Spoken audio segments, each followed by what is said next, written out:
Congratulations, you finally made it to 4 p.m. You know what that means. Happy hour. It's time to kick back, relax, and dive into the world of sports with the Young and Norvelle Show. Whether you're catching up on the latest scores, analyzing the big plays, or gearing up for tonight's games, we've got you covered. So grab a cold one, settle in, and let's talk sports. Here they are, Patrick Young and Terry Norvelle. You know, one thing, I'm excited every day when we come on the air. I love what I do, the Young and Norvelle Show, Terry Norvelle, Brent Beaird. We hope to hear from Patrick Young. He's been busy this week, as he is a lot of times. Patrick is in demand. It's just an exciting time, Brent Beaird. It is, we're here on a Wednesday. You know where we're at. You can kind of hear it, see the background. Twin Peaks. We're here every single Wednesday. Big goings on at Twin Peaks, including Brent Beaird. You know, Twin Peaks is a corporate national sponsor of UFC and the MMA and all. And it may not be our thing, but it's wildly popular. And we know that. It's wildly popular. How about this Saturday? I was talking to Jonathan, one of the managers here. This Saturday, there's a huge fight, the UFC 308. And if you are into that type of stuff, this is your headquarters, buddy. They rock and roll because they're a corporate sponsor, and they really roll out the red carpet here at Twin Peaks. But this week's fight on Saturday is over in Dubai, I was told. I didn't know this. So they'll be doing that MMA fighting at like 2 p.m. Saturday right here in the middle of all the college. Wow. Holy cow. Holy cow. You know, normally that brawling stuff is at night, late night kind of thing. But Dubai, 10 o'clock with the change in the time and all. Anyway, a lot going on at Twin Peaks, including, I hate to do it early in the show, boys and girls. I hate to do it, but how about this, Brent Beaird? Leather and lace costume and promo here at Twin Peaks, October 25th, which is 2 days from now, through the 31st. They're celebrating Halloween as they only can do here. Brent Beaird, spooky season reaches its peak next week with the annual Twin Peaks Halloween costume party. Score king-size specials all week and block your calendar, obviously, from the 29th through the 31st for a sweet treat when the Twin Peaks girls serve you in their most scandalous costumes. Oh, behave, Brent Beaird and Zach Rothrock. I'm glad I'm here, Zach, to keep them out of control today, okay? So it's costume party next week, 29, 30, 31. Oh, behave. Oh, we can because we care. And, the girls are beautiful. Yes. They're sweet.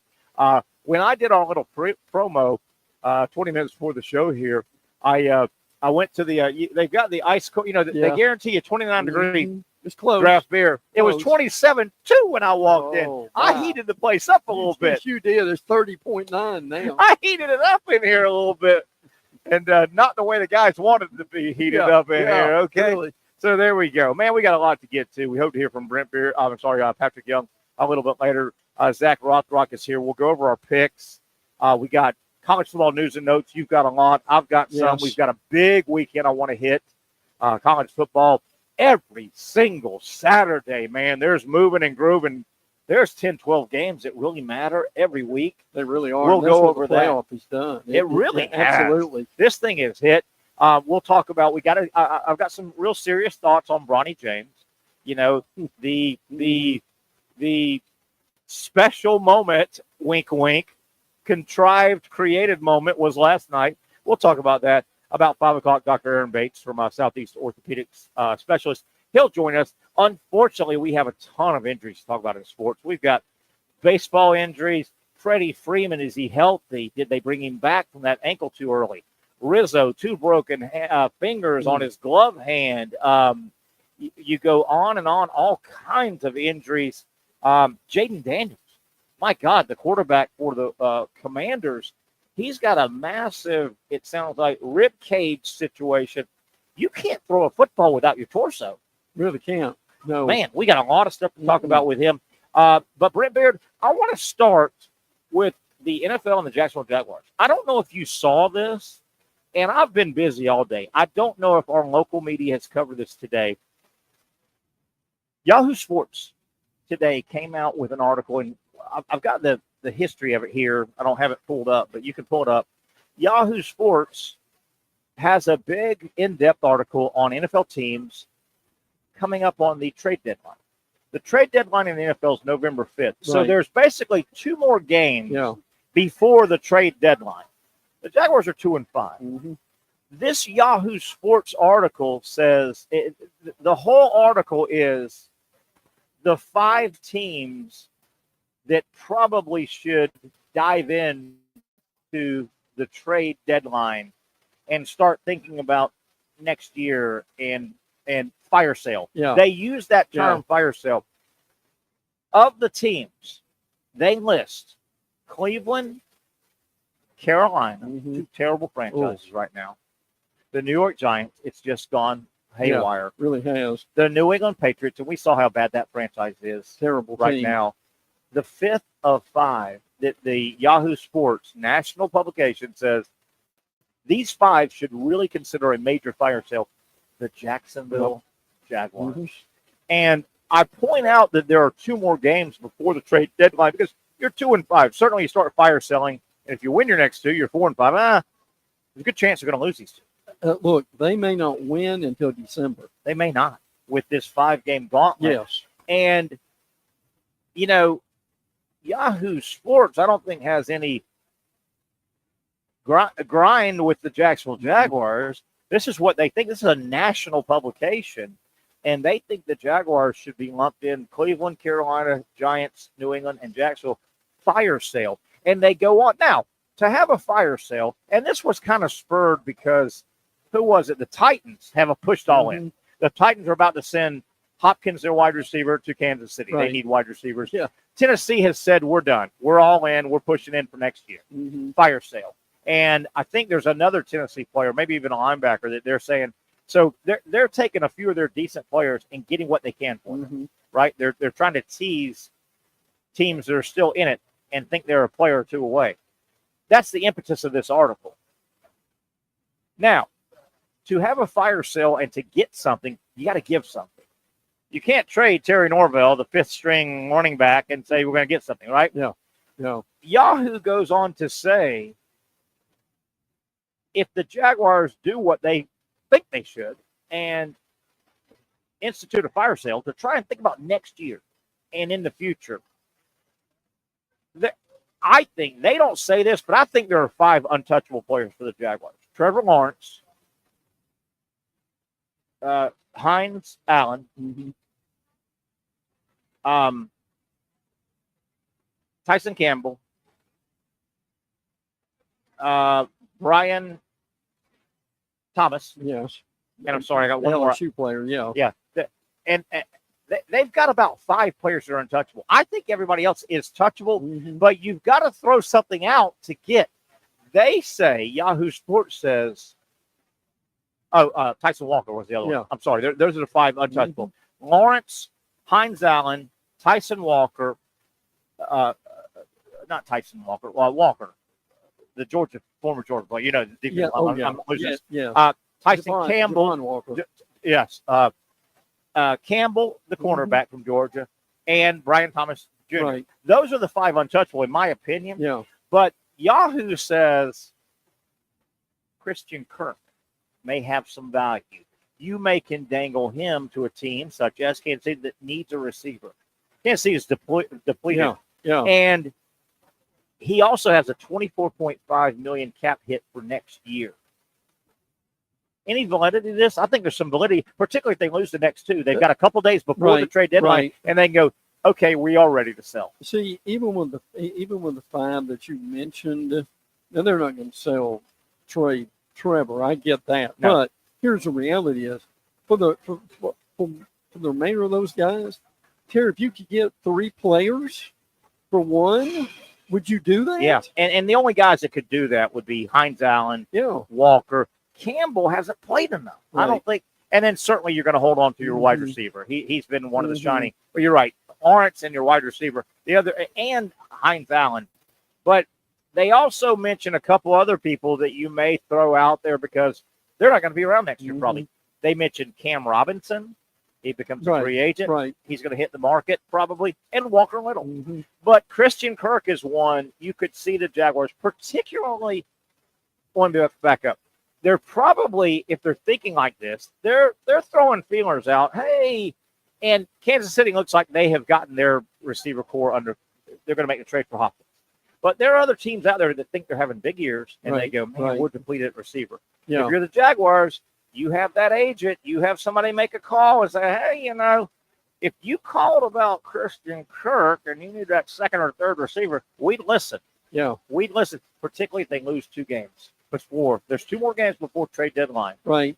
Listen, I saw a story today about them getting somebody. In the gist of the story was, wow. Well, if they get so-and-so, maybe that will help them edge closer to the playoffs. Wow. Look. Well, what would they have to give up to get somebody decent? But look, you and I both know this team's not going to the playoffs this year. Yeah, you wouldn't think. I mean, it's like we said a minute you ago. Wouldn't think. They may not win again until December. So what do you do right now to help yourself in the future? And I think one area that fans sometimes get caught up in without having their eyes wide open, man, trade deadline is November 5th. Jaguars need to trade for this, this, and this. Well, people don't just give you good. You've got to get a trade is kind of, what are you going to give me? Well, what am I going to give you? Is it picks? Is it players? Well, what is it? That's what I was going to say. Or do they want to give up picks? And they probably don't. But the way they've drafted as of late, would that really matter? I was about to bring that up. But it's hilarious you said that. I was about to go, but if you're the Jacksonville Jaguars, do you want picks as your collateral? Because you haven't shown much of a propensity to use picks wisely. Listen, I'm being facetious, but in a way I'm not. If they pretty well pooled everything and went all in to rebuild this offensive line, that will be worth it for them, would it not? I mean, at some point, don't they have to do that? The problem is, man, what would Christian Kirk bring you? He's looked at as a 2 or 3, right? He's not a 1. But they mentioned Kirk. It would help the Jaguars, and they could get something. But, I mean, is a 3rd or 4th round pick going to help totally revamp that offensive line? But it's an interesting the whole reason I brought this up when I saw it this morning, this is national. This isn't Joe Local. Right. This isn't Joe Local guy trying to get some clickbait. Yeah. This is Yahoo Sports. They could give a rat's you-know-what about the Jacksonville Jaguars and clickbaits and all. No. But they listed 5 teams they think should get in the fire sale market before the end of trading, which is November 5th. And isn't it logical Jacksonville would be one of those? Yes. They don't have a grudge against Jacksonville. I mean, that's just logic, is it not? That's what I'm saying. It was really interesting, I thought. And I was kind of scrolling down when I was reading the article. I go, wow, who are their 5? When they listed 5 teams we think, Yahoo Sports, we think should really consider fire sale and start thinking about next year. Yeah. And I started scrolling and it said Cleveland. Who are the 5? Are the Jaguars? Cleveland and Giants, and the 5th one was Jacksonville. And listen, let's be realistic about this. I mean, how much of the brain trust is going to be here in the off season to make those decisions? And that's tough, and particularly if you're Sean Khan. If you know, maybe you haven't made it known publicly, and you haven't, but if you know in the back of your mind, I'm whacking one of those 2, Peterson or Balky. I'm whacking both of those 2, Peterson, Balky. If you know, you also know that the wheeling and dealing couple weeks is right here. Do you let those guys wheel and deal? Do you trust them to wheel and deal the way the next regime's going to want them to wheel and deal? It's tough, man. See, this is almost like our discussion, and things are better in Gainesville now. Yeah. About Scott Strickland, and does he choose the next coach? Yeah, does he choose it? You've got December signings squeezing you right there. It is real interesting. It is real interesting. Jaguars 2-5. Certainly, if they lose the next 2, if they lose the next one, they're 2-6. They're staring at 2-7. Yes, and you would have a couple days before the end of the trade deadline, but because they got 2 more games before the trade deadline hits. But you got to start throwing feelers out right now. right? You're throwing a little bit of feelers out Sure. right now. It's interesting. It is really, really interesting. My goodness. Interesting. Hey, Brent, we've got a few minutes here this first segment. We're going to keep you around a long time today. A lot of college football to get to. Yes. I wanted to pay a little tribute to when we were younger, and yes, folks, we were younger at a period. It might have been 1980 where we're going to take this back to. Had modern media been around like we know it now, and we're on it and doing it, in 1980, when this guy, pudgy, left-handed pitcher named Fernando Valenzuela came over to a major market, L.A., with a major Hispanic makeup. Correct. And he was a great pitcher. And his 4 or 5 years in a row were great. Right.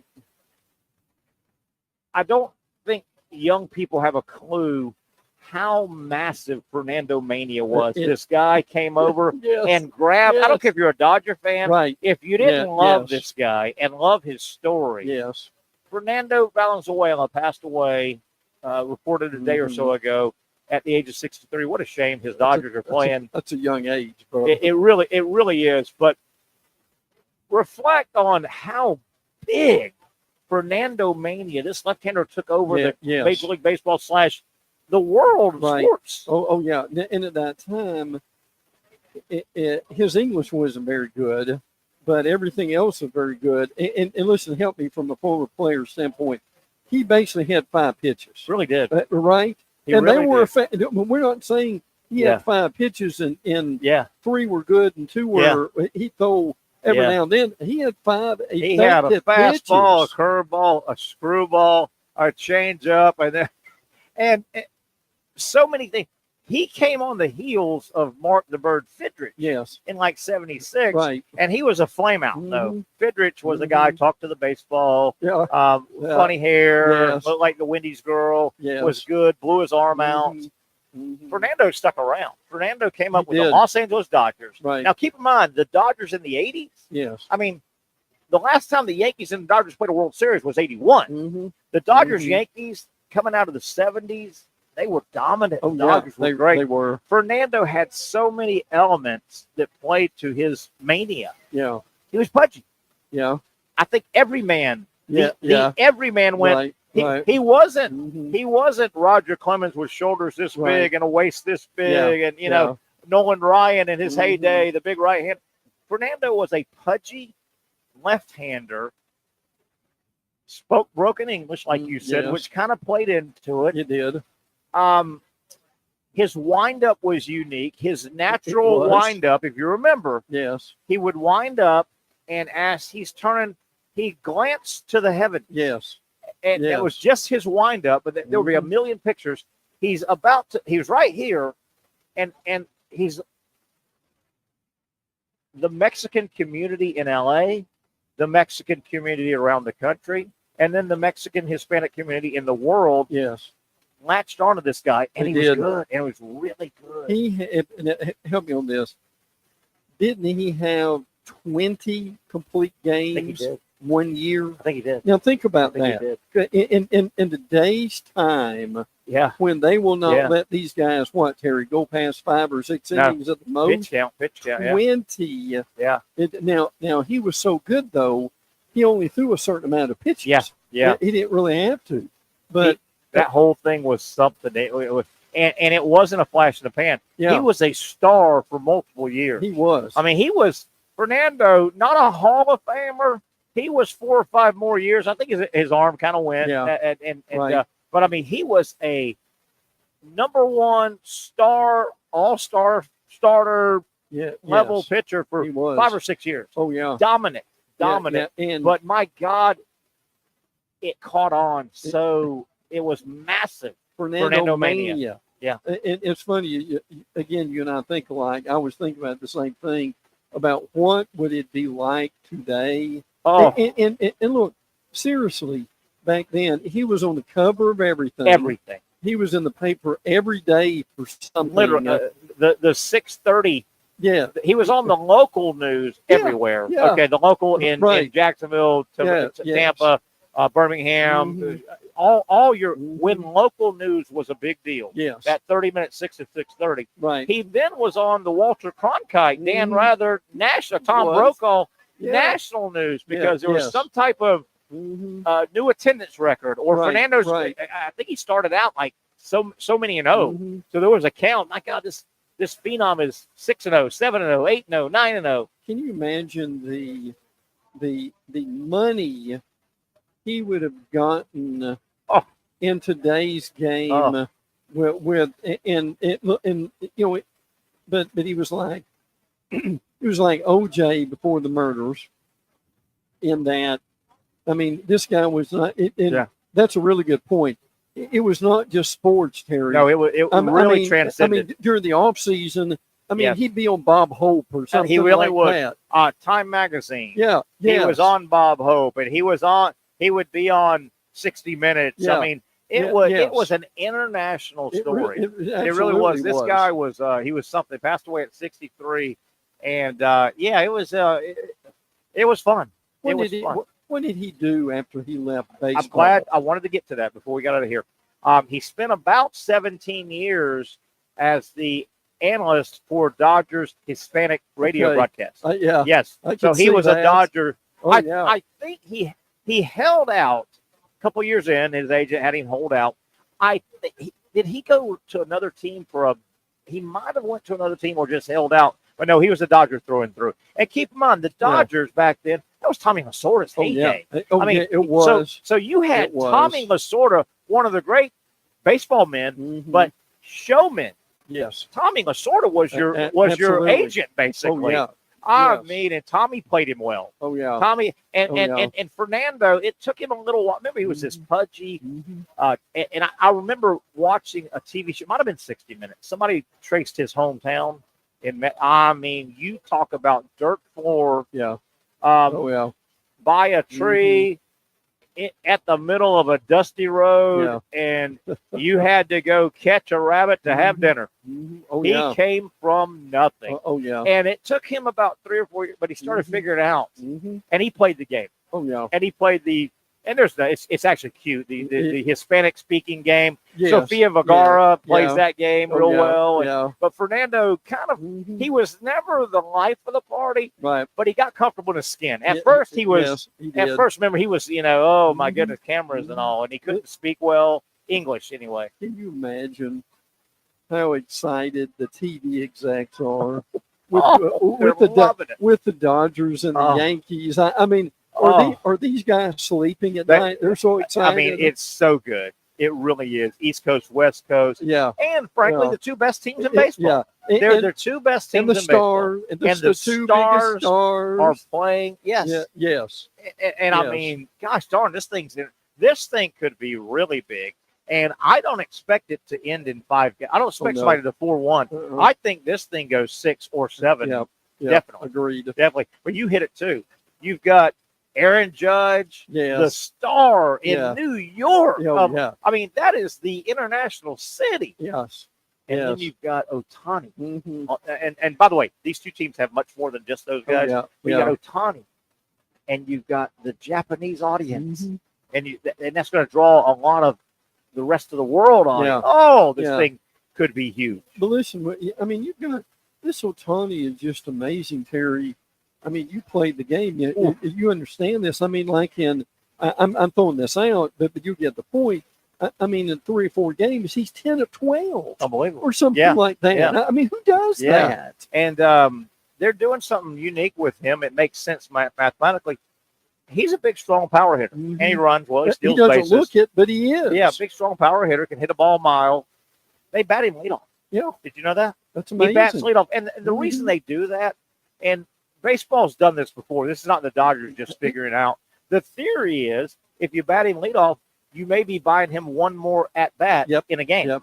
Oh, yeah, absolutely. Because the first guy comes up more. Right. The first guy's going to come up at least as much as the rest of the lineup. So the theory is, and part of me goes, damn, they need to bat him third or fourth because some guys get on base. Well, keep in mind, if the first inning comes around and nobody gets on base and you're batting third, well, you may not quite get up to bat in the bottom of the ninth. Yeah, at least he's on base. Yeah. It's interesting, but my goodness, to validate your point, not that it needed validating. Goodness gracious, the TV guys, they are on the phone right now saying, "Hey, we were talking. Hey, McDonald's, we were discussing. Hey, we were discussing a 3 McDonald's spots per game World Series. We were discussing it about a month ago at X. That was preliminary talk. It's X times 3 now, my man. It is. Yeah. Oh, the money they're making out of this thing. It's like, it's just unbelievable. So, but starts Friday, right? World Series starts Friday. Yes, sir. Yes, sir. So let's take a break, Brent. Let's get into what looks like a broken record. Just a wonderful upcoming college football weekend. Gosh darn, I think we've got a couple games again, Thursday, Friday, and then Saturday's ridiculous. We've got a big game tomorrow night. I know. Is that the Boise game?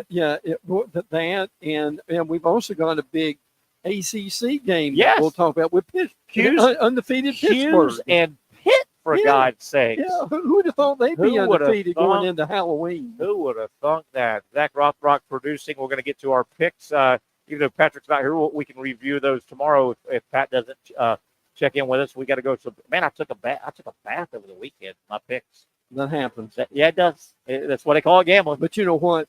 You'll make it up in the playoffs, right? I hope so.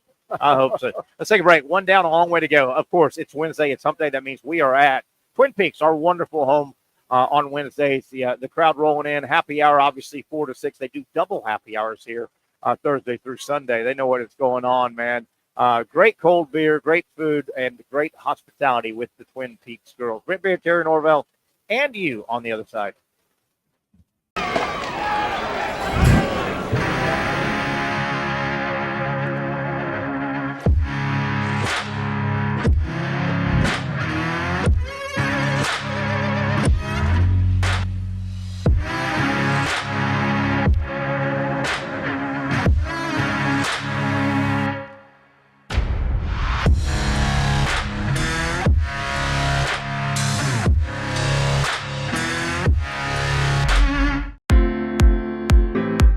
At Southeast Orthopedic Specialists, we know pain and injuries can stop you from doing what you love. This is why our board-certified orthopedic specialists offer the latest in both non-surgical and surgical treatment options and create a treatment plan tailored to your unique lifestyle and goals. So, whether it is a sports injury or that nagging pain that's keeping you from doing what you love, our team has the right treatment for you. For more information or to schedule an appointment online, visit our website. Finally, a family atmosphere, kid-friendly restaurant with a real sports bar feel. Bricks Jack's Beach features all of that and a large, climate-controlled covered patio with misting fans and heaters for all seasons. Mix in an extremely diverse menu that features the most quality and affordable steak at the beach, and there's no reason not to enjoy your next lunch, dinner, happy hour, or big sporting event at Bricks Jack's Beach, 300 2nd Street North in Jacksonville Beach. See you at Bricks Jack's Beach. You really got to hand it to him. Hold on. The previous play is under further review. I'm not sure what he could review, but okay.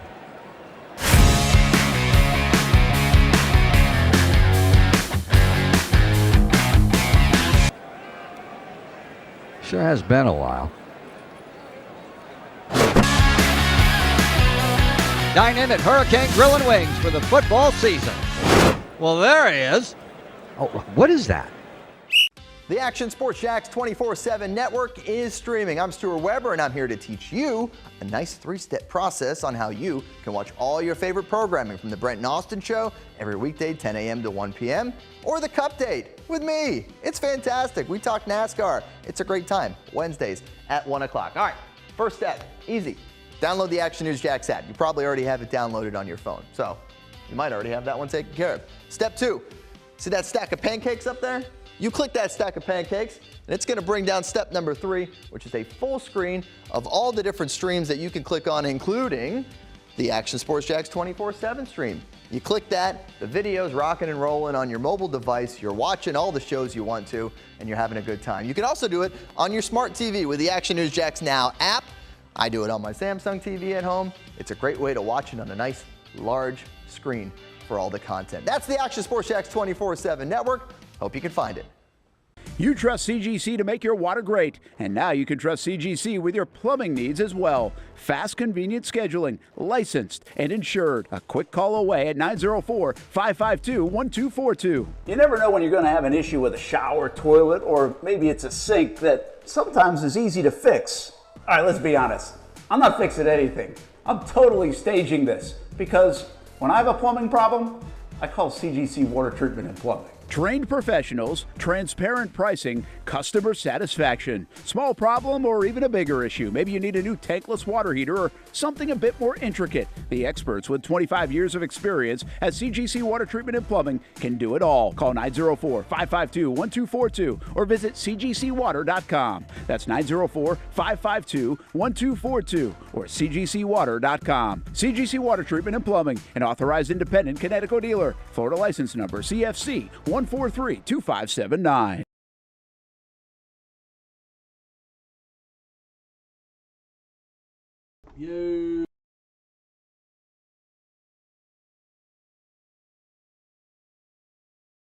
All right, that's a beautiful shot of our studio. Of course, we're at Twin Peaks. We're in a different studio. Yeah, we're a different studio here. We're at our Wednesday home, and we love it here, man. These I got a funny story to tell about one of the Twin Peaks girls who's been on our show a few times, Brent, but we love being here. Will and Jonathan, the managers, they're wonderful to us. They have supported our show, and we hope we're supporting them right back. A great addition to our restaurant community. This is the first Twin Peaks restaurant in our area, right? And the ownership group, they've got rights to some others, and we hope to see some others grow. But, man, this is a fun place. The TVs, the ambiance, it's a big location, outdoor deck. Can you imagine what this place will be like for Halloween? Ooh, and the girls dressing up, and we've talked about that, blah, blah, blah. Hey, I got to tell a quick story. And we when we can, it's hard to get the girls on the air. We like to have the girls on the air when we are on the radio midday. Yeah. Right? We were here at 11 to 1. So the first hour, it would be kind of slow. It was easier. Yeah, you remember we'd get some of the girls on, and they're hilarious. We love our Twin Peaks girls. If you've been here, you know what we're talking about. They're all sweet, very hospitable. Here, 4 to 6, a little tougher because they got tables and all. So, but one of the good girls, and she's working, running around here today, she got mad at me. Emily. You mean a woman, man? Yeah. So I can't imagine that's ever happened before. Emily's running around here. We've had her on 2 or 3 times. She's the one that is into hot rodding. Yeah. And hey, that's sexy, number one, of a beautiful girl that likes hot rods, right? Vroom, vroom, vroom. Vroom is right.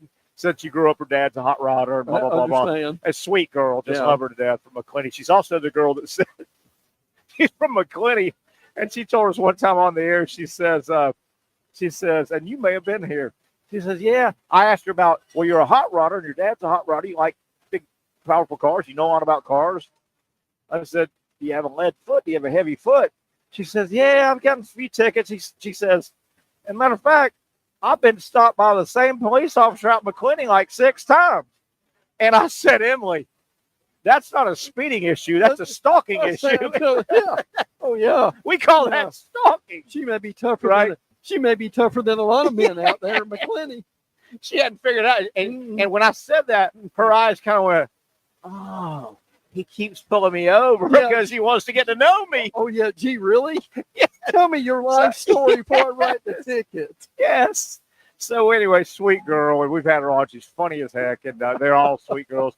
But anyway, so she's working today. And a couple of weeks ago, and I should know better than this, but she there she is. See the brunette? Mm-hmm. See, she's brunette now. But when I've known her for several months, she had a blonde streaks or highlights or whatever. Mm-hmm. And she's beautiful. And she's a beautiful brunette. Mm-hmm. But I like the blonde. So I'm setting up the gear and she's working. She's going to come over here in a minute and slap me. But I said, Emily, I love you and all. But I said, I like the blonde streaks and the highlights. So I hate to say it, but we're officially broken up right now.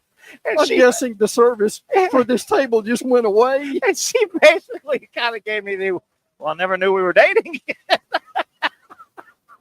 Gee, Emily, what a surprise. I said, she basically gave me that, well, were we ever dating?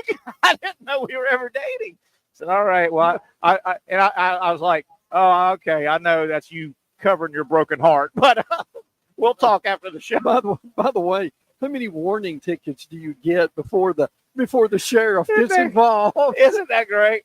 Isn't that great? She said, yeah. And she said it dead serious. Yeah, I've gotten a few tickets over the years, and matter of fact, I've been pulled over by the same police officer, McLean, like 6 times.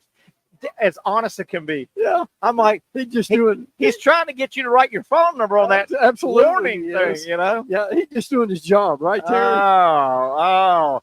Zach Rothrock, I want to just say hi to you if you're back in the studio. Zach. Help us, Zach. She pretty much, Zach, the lovely Emily, she kind of said, well, basically with her look back to me, I didn't really know we were dating, Terry, to be broken up. Yeah, it felt like she may have not been fully aware of the full situation that was happening with the police officer. That's an issue here. And it might have been shame on me. Maybe I didn't officially ask her, do you want to be my girlfriend? Yes, no, maybe. Maybe I should have I definitely don't remember hearing that. Yeah, maybe I should have sent her remember in school? And her 3 answers might have been, we can't say those on the air, can't we? No. H, no. Yeah. Double H, no.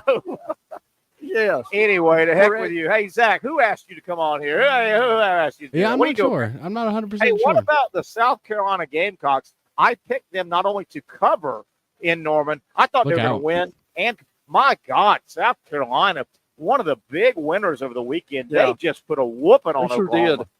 I mean, yeah, the defensive line's a force to be reckoned with. I mean, the only game that they really had where they've lost by multiple scores was that Ole Miss game. The LSU loss was close. The Alabama loss was close. I mean, they're just I know you hate doing the few plays away scenario, but they really are legitimately just a few plays away from being right in the thick of things for sure. I really wonder, Zach and Terry, what they're going to do in the offseason. Look, Lenore Settlers. They got to find a quarterback, and I know Zach's going to grouse at me. They got to find a consistent passing quarterback to go to the next level, I think. Yeah, I agree. Absolutely.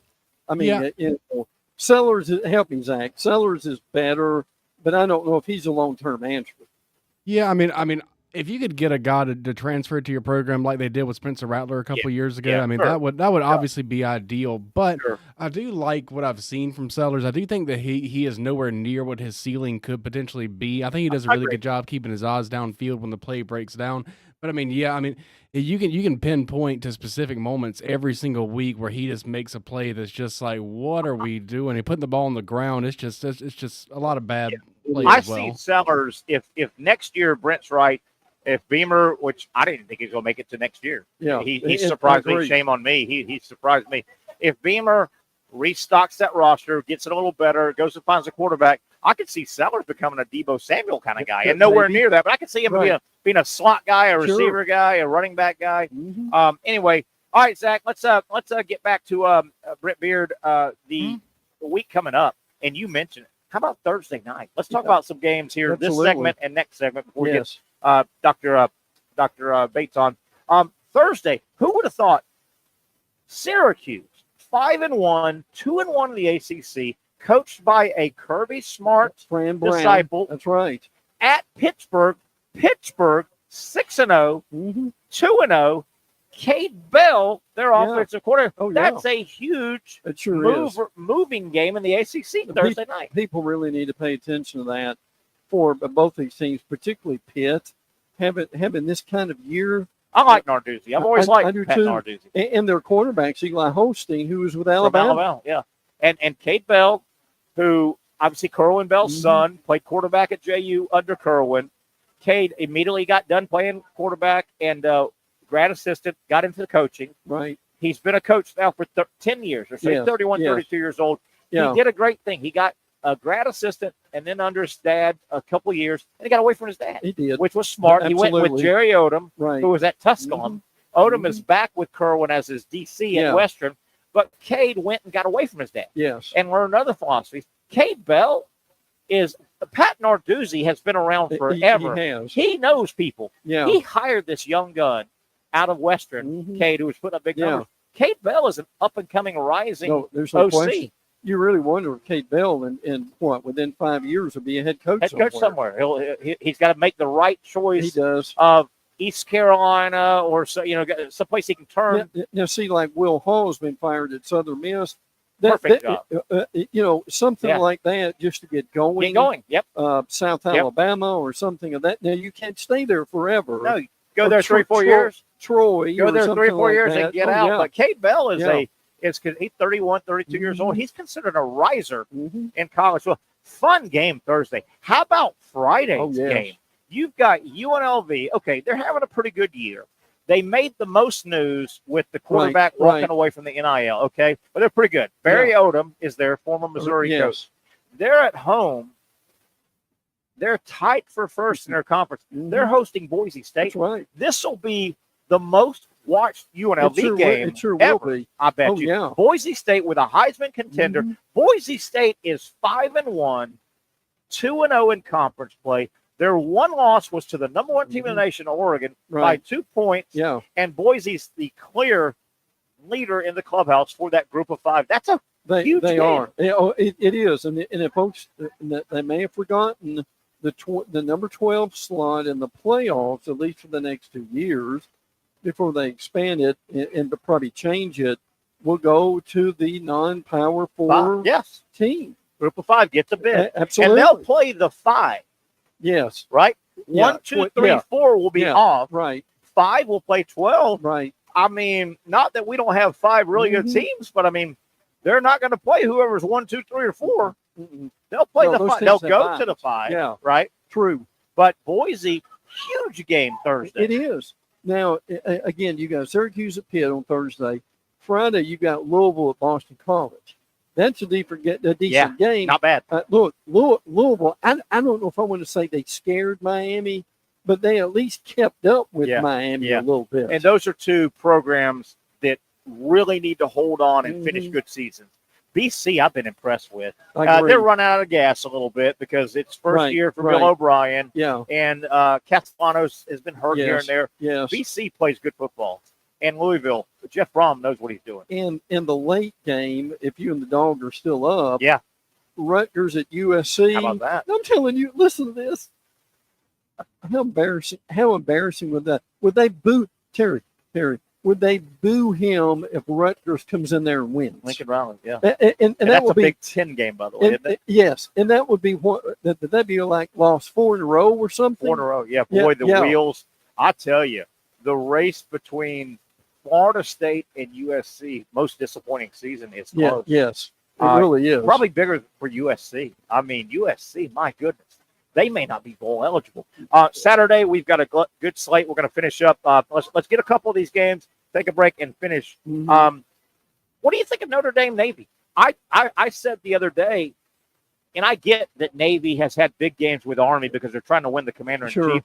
But, Brent, if you look at it from a national standpoint, this has got to be the biggest game in Navy football history in 60 years since Roger Staubach. Yeah, and they were a player. Notre Dame 6-1 at 6-0 Navy. Yeah. Do the midshipmen have anything? And Notre Dame can run it. They can run it, man. Now, Riley Leonard's played well. I mean, they've won Notre Dame at this point. They have won 5 in a row. So that certainly helps them. Now, obviously, they still lost to Northern Illinois at that point. But, Navy 6-0. Blake Horvath. Remember that name? Yes. Yep. Averages almost 8 yards a carry. So Notre Dame is not allowed more than 4 yards a carry. That would be interesting if Navy got a little bit of momentum. Is that Philadelphia? Is that game in Philadelphia? Not sure. I'm assuming it's a neutral site because I don't know if Navy at home could pack enough people in to pay the bills. I'll check that. I think that's a neutral site. Yeah. It's a Navy home game, but a neutral site. And I may have something here to check that. I will say this. Have I watched a ton of Navy football this year? No. I'm not going to be transparent. But it's fun that they're undefeated. But I've followed them, and I've read, and I will tell you this. From what I understand, Horvath is a nice quarterback. I've seen his highlights. He is. But this Navy new coach, Yeah. He's not all veer option. No, they run an open offense. They do. Yeah, let me absolutely. See if I can find that real quick. East Rutherford, New Jersey. Yeah, East Rutherford. We knew it was going to be that's a high noon game. I think that's a noon game. You got to pay attention. Right. Illinois, Indiana. In terms of Big Ten where have they come from? Indiana's getting all the love, and Indiana It beat is. Illinois in a good game, I think, earlier. Yes. Illinois is a great story. It is. It really is. Brent Beaird can really coach college football. Illinois 6-1, ranked, 11th in the country. They're at Oregon. Oh, yeah. They're at Oregon. Must-watch game. Kirk Cignetti at Indiana, Sure. who was on Nick Saban's staff, Sure. has also done a really good job there. Yeah. So it's nice. Look, besides just Ohio State and Penn State this year, it's nice to have a couple of the schools. Fresh. It is. It's That makes fresh. a big difference. It's It fresh. really does. Last game before we take a break with Brent Beaird. Come back. We'll wrap up some of the other must-see college football games coming up this weekend. I tell you, Brent Beaird, you've got tentacles deep into the state of Alabama. I'm going to ask you again, what's the temperature? Obviously, DeBoer is not going to get fired. He's not on a hot seat. No. But Alabama Nation is not happy. You don't have an Alabama coach 7 games into his tenure with 2 losses. Alabama staggers back home, 5-2 at home Saturday, hosting 21st ranked Missouri, 6-1, 2-1. Missouri is not a pretty team to watch. If you haven't seen them, they're not pretty, They're not. and They're they not. want to turn it into a rock fight. Yeah. I think it's a dicey game. Well, this is it a is. dicey football game for Alabama. Brady Cook did something. How about that story? Out of the movies. Saturday. Oh, yeah. Took him to the hospital.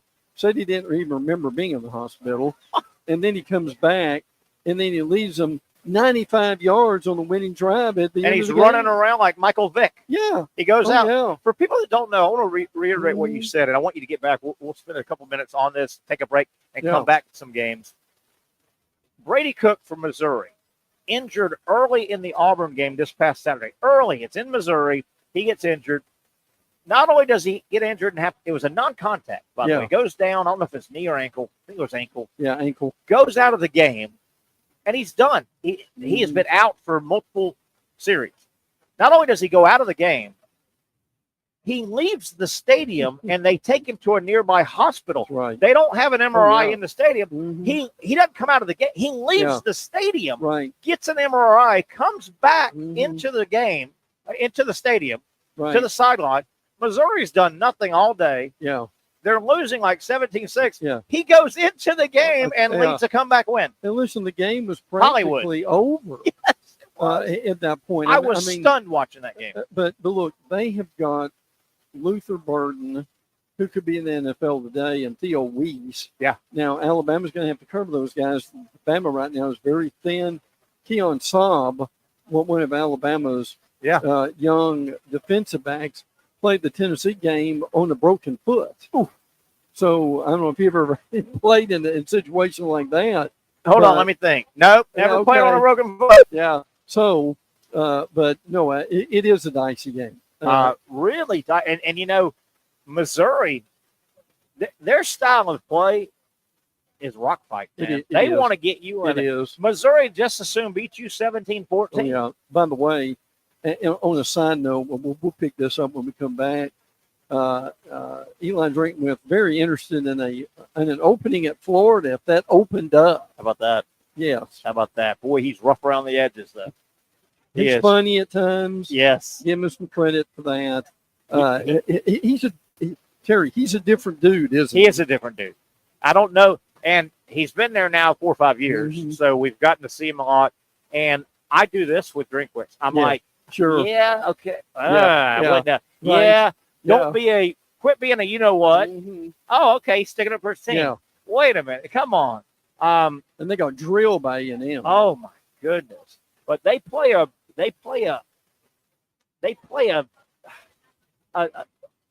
not fun to play against style, I think. Their style is not fun to play against, and they want to get you in that type of cage match. They do. The guy they really miss is a Schrader kid at running back. Oh, yeah. You know, who'd run 25 times. Look at this guy. Look at this. Jeffrey Dewan just walks in, takes over the show. Don't worry about us, Dev. Yeah. Jeffrey Dewan, my buddy, checking in. Yeah.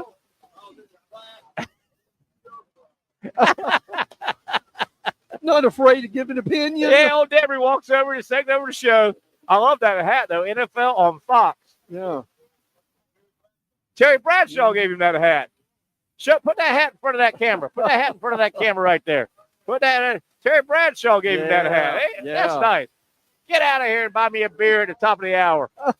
Get out of here and buy me a beer later.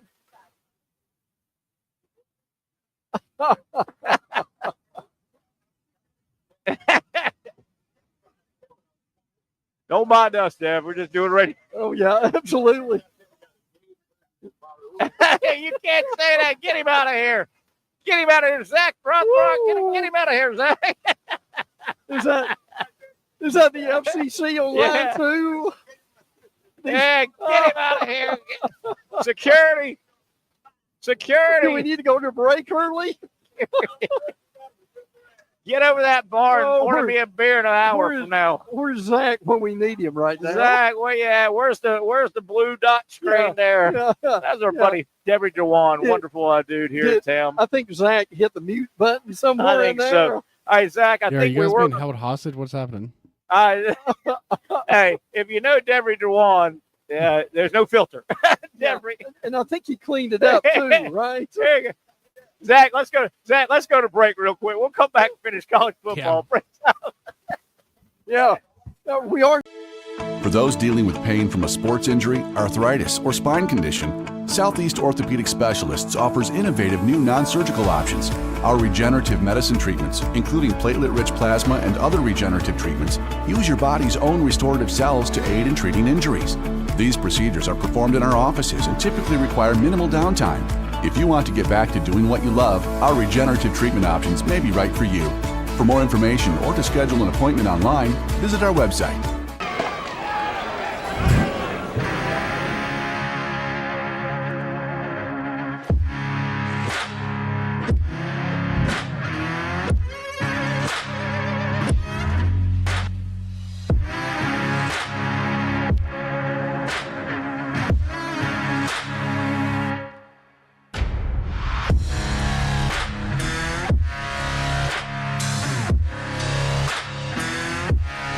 Finally, a family atmosphere, kid-friendly restaurant with a real sports bar feel. Bricks Jack's Beach features all of that and a large, climate-controlled covered patio with misting fans and heaters for all seasons. Mix in an extremely diverse menu that features the most quality and affordable steak at the beach, and there's no reason not to enjoy your next lunch, dinner, happy hour, or big sporting event at Bricks Jack's Beach, 300 2nd Street North in Jacksonville Beach. See you at Bricks Jack's Beach. Since 1936, Procter Ace has been proudly helping Jax with all your home and garden projects. Whether you need tools, paint, plumbing supplies, or expert advice, we've got what you need to get the job done right. Looking to brighten your yard? Visit our garden center for plants, tools, and everything to make your outdoor space flourish. You're not just shopping here, you're part of our community. So come in today and let us help you tackle your next project with a smile. After all, Ace is the place with the helpful hardware, folks. When I say it means something to me, gentlemen, it means something to me. High school football is back and it's bigger than ever. Welcome to the Friday Night Zone Blitz. It is bigger than a game. Watch the biggest games each week live as the action unfolds with instant reaction and analysis from our Hall of Famer, Kevin Sullivan. It starts with live look-ins at the top matchups, including our Jaguars Prep Whataburger Game of the Week, and that is just the beginning of 4 straight hours of coverage. From 8 to 10:30, the Friday Night Zone Blitz is streaming on our Action News Jax app and online. At 10:30, the Friday Night Blitz you know and love. A half hour of highlights from around the area. 11 o'clock, we shine the spotlight on the bands that pump up the crowd. 11:15, it's time to blitz through the highlights online and on air. Then 11:35, back to the stream to break down the night's results with a reaction from local coaches. 4 straight hours of high school football on the Friday Night Zone Blitz. Only on Action Sports Jax 24/7.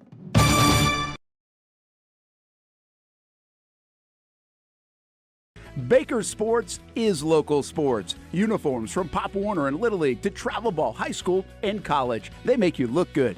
They help you play good. Baker Sports has been helping families make memories that will last a lifetime with their Baker's Buckets. We've got a lot of these filled with baseballs and softballs in the garage.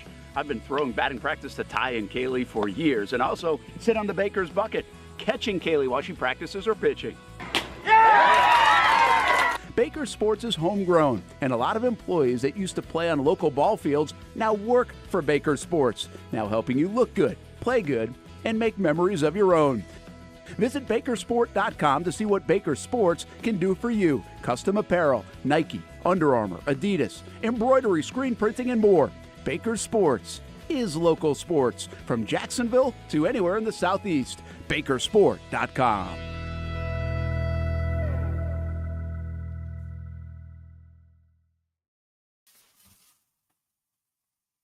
Oh, there you go. Good looking shot of the skyline. Jack's Vegas, baby. In the fall, good time of year. Temperature cooling down. Brent Beaird, you want it colder, right? Yeah. Listen, my ideal day is like 65 and 40. I hear you, brother. I hear you. Let's continue looking at the weekend of college football. We'll have Dr. Aaron Bates joining us a little bit later from Southeast Orthopedic Specialist. Texas, how do the Longhorns rebound? They were embarrassed. They were. They didn't just lose the game. There's nothing wrong with losing to Georgia. They got beat up. Texas 6-1, 2-1 in the conference, fifth ranked now. They're at Vanderbilt. Yeah. That's a sneaky little game. If Vanderbilt can get into a rock fight with Texas, Texas will find out that there are only 26,000 fans who can be in that stadium until because of renovation. Because of the renovation. But I mean, hell, they have more than that at a Texas high school football game. Absolutely, they do. You know. Vandy is that a sneaky little game for Texas? It could be. Depends on how hurt psychologically they are after the loss to Georgia. Look, they lost. There's nothing hard about this. They lost to Georgia because they haven't played anybody. No. That they were not ready to play. Shocked. They were. They were a line of scrimmage shell shock. Yes. It took them half a game to get caught up. Oh, there. Yeah. It took them. There's no question. That's a fun 415 SEC network. Florida State, man, they're in all kind of trouble. I mean, the wheels have totally fallen off. FSU 1-6 overall, 1-5 in conference. They are at Miami. Miami has big plans for this season. They do. The Canes undefeated. That's a night game in South Florida. And Miami, if they've got a chance, they'll put 50 or 60 on the nose, wouldn't they? Florida State has only 3 takeaways this year. Oh, that's terrible. That tells you a lot about where they – and look, you and I were texting during that game last Friday night. And I'm trying to keep this in some kind of context, but I'm just being honest with you. I've seen – and I'm not saying they're a high school team, but what I am saying is that was the most unorganized, undisciplined situation. You remember now you told me about this, and I – saw the replay 2 or 3 times. The field, you remember the field goal? Oh, it was unbelievable. It was unbelievable. I mean, it went even close to being that one. He kicked the guy in the hand. Yeah. That looked like a junior high school. It truly first did. Week of practicing on snap, hold, kick. I don't know if we've ever seen a situation where all the portal guys worked out last year. Yeah. This year, almost none of them. No, none of them have, and I think FSU last year got the benefit of a lot of throw-in wins in the ACC. They did. That if they were in another conference, they might have been more 9-3 than 13-0. Absolutely. Can Miami name their score Saturday night? Probably. They might. They might. Penn State 6-0, 3-0. They spit the hook out. Boy, they tried to Penn State a couple weeks ago. They did at USC. Penn State's third in the nation. Don't look now. At Wisconsin, 5-2, 3-1. That could be a little dicey game. Let me jump to another game. If you have not seen 22nd ranked SMU on offense, yes, make it appointment viewing for 15 minutes. Absolutely. SMU 6-1, 3-0 in the ACC. They think they've got a shot at the ACC championship game and a bid. Yeah. They are at Duke. Yes, Duke, they are. The shocking thing for me, going back to Florida State's loss at Duke, I think the most shocking thing for me watching that whole game, as you did Friday night, was not just that Florida State got beat by Duke. I didn't know Duke was so bad on offense. They're good on really defense. Are. Duke, to get beat by a team with that pedestrian offense, Duke's not very good. No, even though they're 6-1, it's a very deceiving 6-1 that they've not played a ranked opponent at this point. SMU averages 40 points a game. They are. I mean, now look, Kate Bell, pay attention to this. This is Rhett Lashley at SMU. Yes. Lashley was at Auburn. He's been at a couple other places and it's worked out now that he's head coach at SMU. And they've been a very pleasant surprise along with Pitt. Man, they're fun. They've got an athletic quarterback. They've got a bunch of little slot receivers. They do. And they play fast. They play like Tennessee plays sporadically. Yeah. But they go, man, on offense. Well, they're fun. Is Lashley, he's got 6 wins right now. They're 6-1. Is Rhett Lashley, if he can carve out 10 wins, does he name his next level job? He very well could. But look, he may be at, now think about this a minute. Remember, SMU took the ACC without taking any money. Wow, I forgot so about what that. does that tell you then? That means that, look, SMU's in Dallas.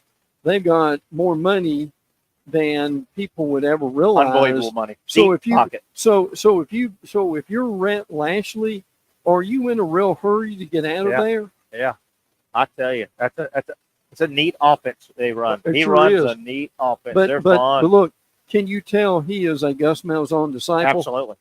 Absolutely. And back when Gus was freewheeling, a lot of coaches, they get longer in their career, they get more traditional, and remember Gus used to get going, man. Yeah, Gus and the season is caught up with Gus too. I agree. And the reason it has is KJ Jefferson did not work out, and if you notice when Gus is struggling, he doesn't have a quarterback.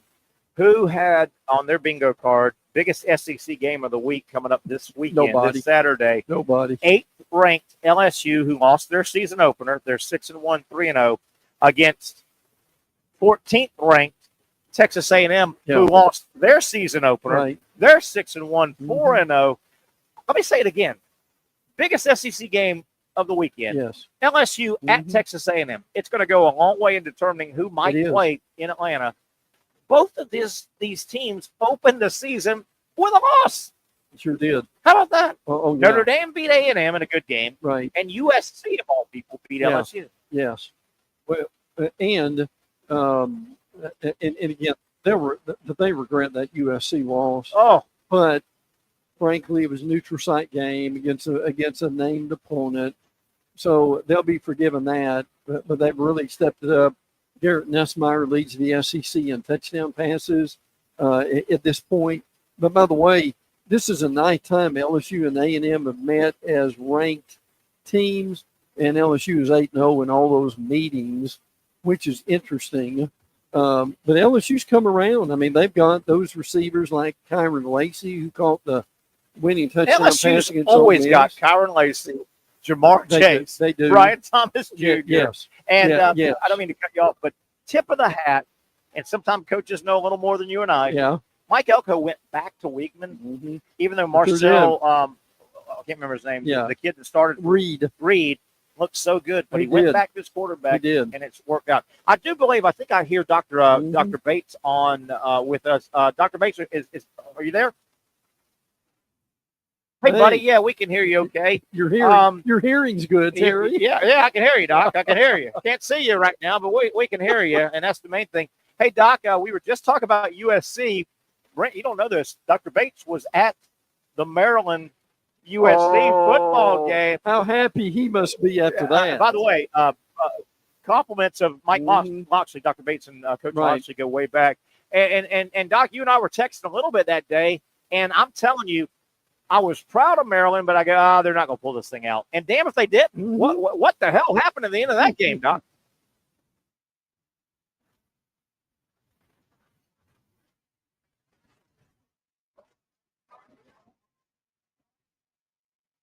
Yeah.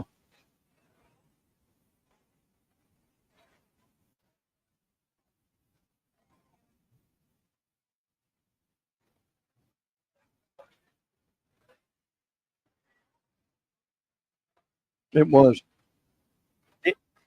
Doc, did you have a chance? I know it was probably pretty hectic around there. It was a Maryland home game.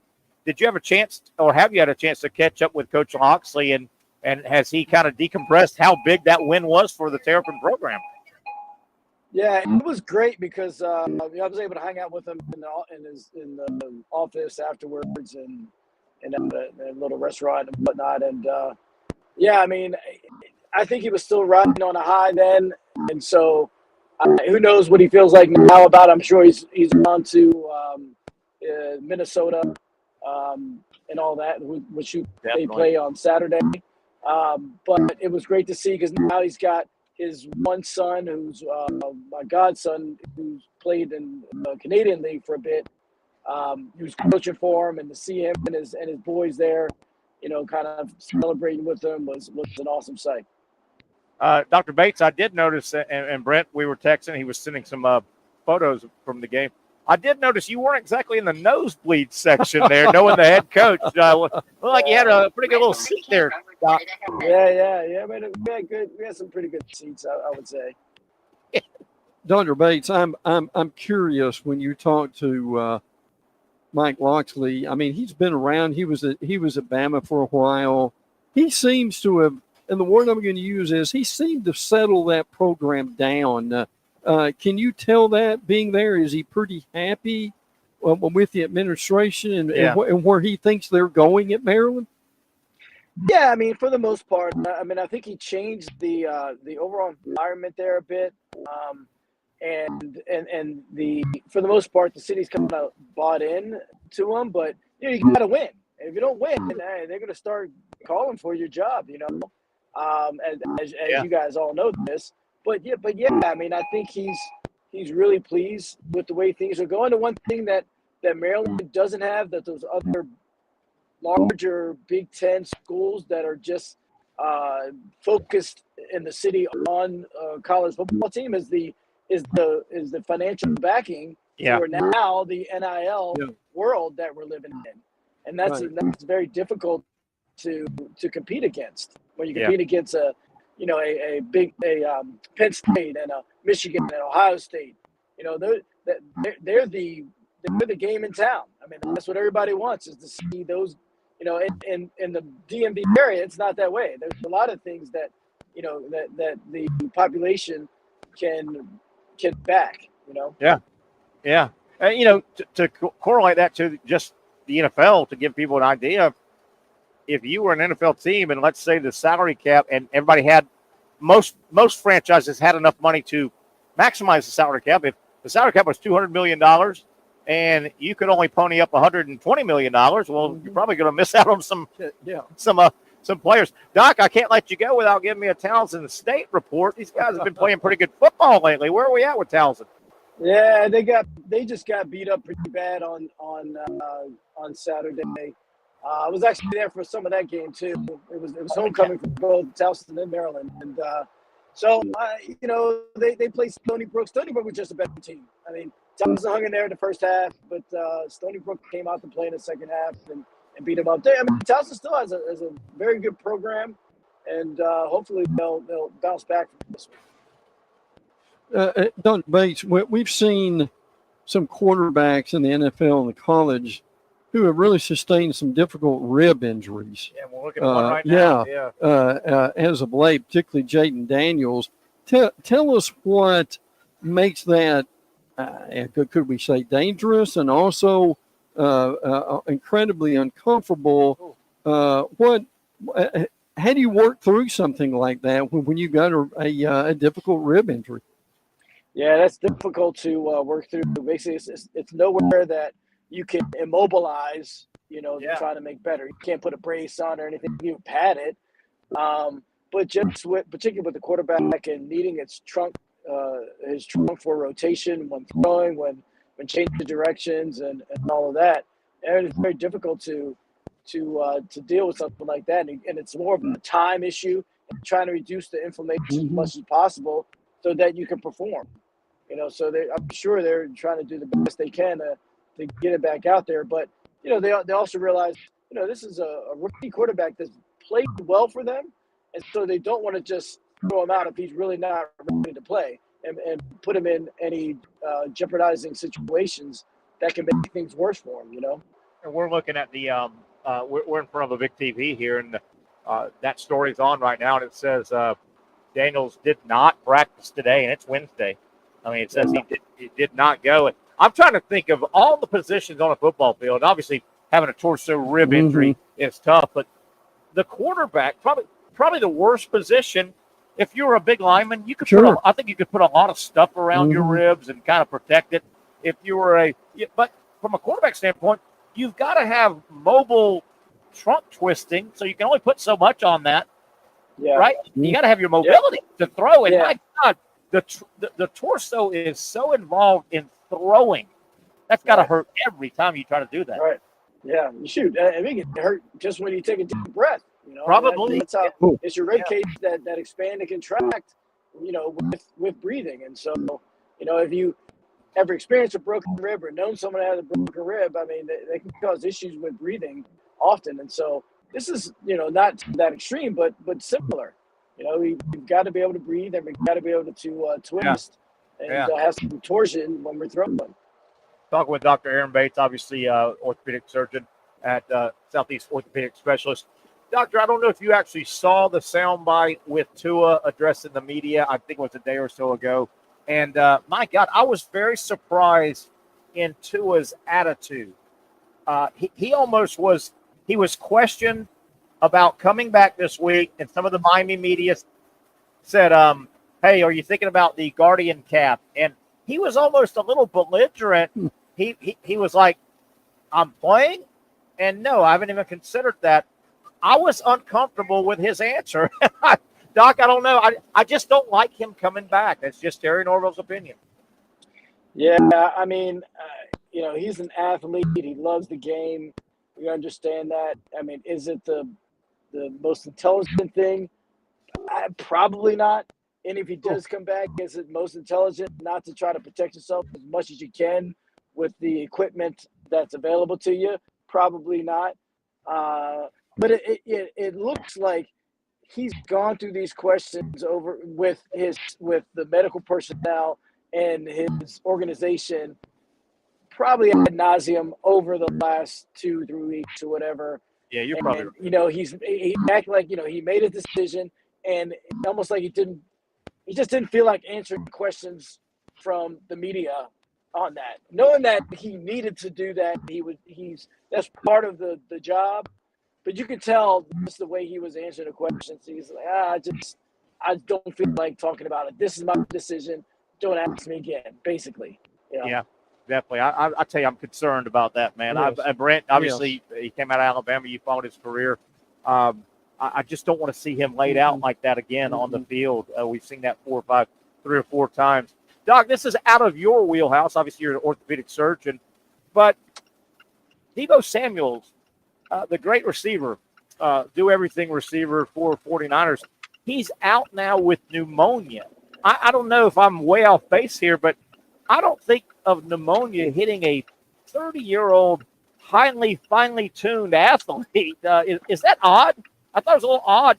I think of pneumonia as a more sedentary person, a bedridden person. I thought it was odd that a guy that highly trained has pneumonia.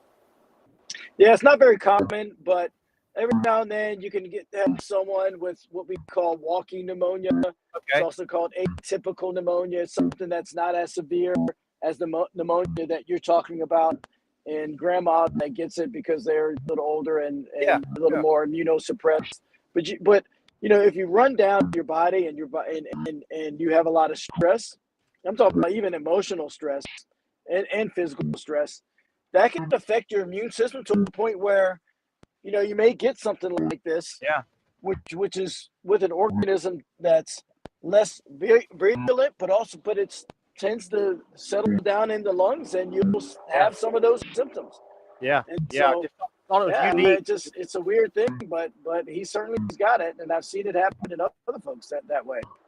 Doctor, you and I were watching and texting a little bit back and forth a week or so ago, Yankees Guardians. What a wonderful series that was. And we were, I think, texting the game that Rizzo was coming back. The Yankees first baseman gets hit, breaks 2 fingers at bat, getting hit by a pitched ball. And I remember you text me, there was a couple of situations at first base, and Rizzo plays in the field, and it's his glove hand. I'm with you, Doc. I thought at least one of those ground balls that got by Rizzo, it almost looked like you could see a thought bubble over his head, and he didn't go as aggressively and didn't stop the ball as he probably would. And then Rizzo's come out and said he's going to obviously play in the World Series, but he said, I really need to catch the ball with two hands. That limits your circumference as a first baseman. I think that's tough, man, having those broken fingers on your glove hand, and it's only been a couple of weeks. Yeah, certainly catching it with two hands, definitely limits your catch radius. Absolutely. This is very, very interesting that we were just talking about that a couple of weeks ago. Yeah. And how that may have affected them, and then we both saw it live, and I'm thinking, man, yes, I think we were correct. And like, yeah, maybe throwing, it's just not his throwing hand, but what do you do as a first baseman? I mean, you've got to catch the ball, and I do think it affected him on, if not that both of them, but definitely one of those plays. Totally agree. Yeah. It depends on how he's going to do, going forward with that. But giving him another week, maybe he will be okay. I don't know. Yeah, we'll see. Dr. Bates, Terry and I were talking about Fernando Valenzuela. If you remember that name from the Dodgers, one of their great pitchers. Yes. He died recently. The thing that really got our attention was he had a year where he pitched 20 complete games. Now think about how pitchers are dealt with today. I'm a Braves fan, and Brian Snedeker does not let his starters go beyond what, Terry, 6 innings, maybe at the most. Man, that's max. Doc, can you believe how we dealt with pitchers back then and how we do now? And when you hear of someone like Fernando pitching 20 games, that in this day and age, that's unheard of, is it not? Correct. Yeah, it's unheard of. I do think, with the technology we have today, and how pitchers are throwing the ball and the velocities of throwing that, they jeopardize their elbows and shoulders a little more back then. But back then it was a strategy. How long can a pitcher go? And they pushed him a little bit more. And I think also there's certain pitchers that were more so selected, just by their morphology of their shoulder, elbow, upper extremity, right, and how they were built. And the ones that couldn't do that, they were selected out. Like, they never made it because of that. Yeah, how about that? So I think it was. I don't want to use the.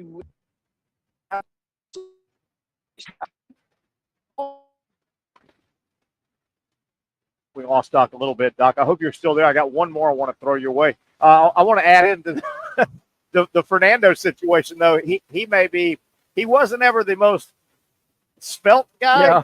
So Fernando may have fallen under the old, I don't have to worry about pulling muscles because I don't really have any muscles. Right? Doc, if you're still with us, I want to get this last thing out with Dr. Aaron Bates. We do it every Wednesday, our sports medicine segment presented by, of course, the good folks at Southeast Orthopedic Specialist, Freddie Freeman. And I want to qualify this, and Doc could speak to it if he's still with us. It must be difficult to be. Can you hear me? Yeah, we got you, Doc. We got you, Doc. Hope you can hear us. It must be difficult to be a high-level medical in the medical profession, dealing with top-of-the-line athletes, because top-of-the-line athletes think different, and they've got kryptonite, and they're immune, and they're full of testosterone. Freddie Freeman looks like the classic example. He had a major sprained ankle, and the word, Doc, was he really needed 3 to 4 weeks before he came back. Well, he came back during the playoff series, the previous, in 10 days. And it sounds like he's gimping around again, and he never had his real power. You need your feet to hit and your legs. Doc, it sounds like one of those dadgum athlete is built out of, rock and granite. And it must be hard to get through sometimes to these high-level athletes. Yeah, I mean, could he have used longer time to recover? Yeah, probably so. And has it affected him now with his recovery because he missed game 4 and game 6? It probably did. And so, if he had the proper time to recover and they got through this series, maybe he'd be in a better situation. Yeah. Was it Friday? Is the first game? Friday is the first game. Yes. Rather than just having, well, he's going to have at least a week now because he missed game 6. So maybe that's going to do it. But again, it's timing, it's the intensity and severity of the injury, and it's the athlete and how they recover. And so you look there's at a lot of variables. And it's such a tough call that athletes want to play. Sure. Athletes want to go, and they are immune. They feel like, and man, I'm a big, strong guy, and but you look at Freeman. Right. He took 10 days off. The call was 2 to 3 weeks normal. Had he gone ahead and taken the rest of that series off and said, I'm going to get ready for the World Series, okay, he might have got 2.5 weeks. But there's no guarantee you're going to win that series, right? Correct. So you may be being held out for a series you don't make. So tough call. But the word is, man, he won't be healthy. This World Series looks like it may come down to, and I think this thing definitely is going 6 or 7. I don't see one team sweeping or going 4-1. This thing may come down to what medical staff can get their players out there on the field. I think it's going to be a hell of a series, though. I mean, Major League Baseball, Doc, has gotten what they want. You were just on the hardcore East Coast. I mean, that Maryland area, East Coast, West Coast, man, and it's the 2 best teams, right? It's the 2 best teams going. I'm certainly looking forward to it. It's going to be a great series. And the thing about it is now they both have first basemen that are, I know, kind of gimping a little bit. I know, and very important for us. But it's going to be, boy, the medical staff may really play a big part of this series. Doc, thanks for the report. I appreciate your football report too. Do you know who do the Tigers knock heads with? Who do they beat Saturday? I don't even look at that yet. It doesn't matter. It doesn't matter who they roll. In Tampa, I went to the Ravens Monday night game down in Tampa. Saw that. That was awesome. Good Lord. I've been doing a lot of traveling there, looking at games. Yeah. Doc, anybody minding the office over there, Doc? For God's sakes. It's all weekend stuff, man. Weekend stuff. Hey, I know a lot of the Southeast. Do I need to call a couple of people over at Southeast and see what we're doing over there? Hey, you deserve it, Doc. You deserve a little. Yeah. You deserve a little R&R, my man. Good for you. And I love these first-person reports you're giving us, particularly sitting in the looked like the president's suite this guy was in the other day. For God's sakes. Doc, good stuff as always. We'll catch up. Have a good weekend, rest of the weekend watching all the ball, college and NFL, and we'll do it again next Wednesday. Thanks, Doc. Thanks, guys. You too. Take care. Thank you, Doc. Man, he's great. I'm telling you. Really? So he's texting me. That's a good life, isn't it? Yeah. So I think I see Maryland score flash up Saturday, and I think I text him, hey, Terrapins, they were down 7 or 10, or hey, Terrapins hanging in there, and he texts me a selfie. And he's, he wasn't in the cheap seats. He was in the fancy pants. Oh yeah. I'm like, if you know the head coach, that helps you. Yeah, a little bit. I'm like, I think I texted him. I said, Doc, I don't even think I can receive that kind of fancy photo from that area. My phone doesn't get it. Yeah. And he and Coach Loxley, I think, played at Talented State together. Doc's a good athlete. Yeah. And on the broadcast, USC Maryland, I watched quite a bit of it, and they started talking about Loxley's days at Towson. Oh, yeah. We saw Tua up there a minute ago. Yeah. Tua's little brother played at Maryland for a while, Talia. Yeah, that's right. That's right. And frankly set some Maryland records during that time. Yeah, he really did. Good stuff from Dr. Aaron Bates. Obviously, he is one of the leading orthopedic surgeons in this region. I'm telling you, if not the country, over at Southeast Orthopedic Specialists. You can get a hold of him and or the good folks at Southeast Orthopedic Specialists. You can find everything they do, se-ortho.com, se-ortho.com. And they've done a really cool thing, Brent. When you have a situation, and certainly ankle, knee, shoulder kind of stuff is really what they specialize in. There are plenty of times that you've messed something up. And then the issue is, gosh darn, do I go to the emergency room and wait 17 hours? And that's just a general MD, right? It's going to say, hey, you need to go to a specialist. Oh, yeah. You know what they do now? You can go and get immediately seen at no appointment necessary. If you know you've got an emergency situation, And that puts you where you're supposed to go anyway. Is there anything worse than going to the MD? Yeah. And, blah, blah. Right. You need to go to an ortho. Oh, yeah. Well, I knew that. We see on a smaller scale, that's like that bumps and bruises clinic. Wonderful. That they've got we did some stories on that. Yeah. Years ago, the TU, and the great thing is, so you go Saturday morning and start getting treatment. Yep.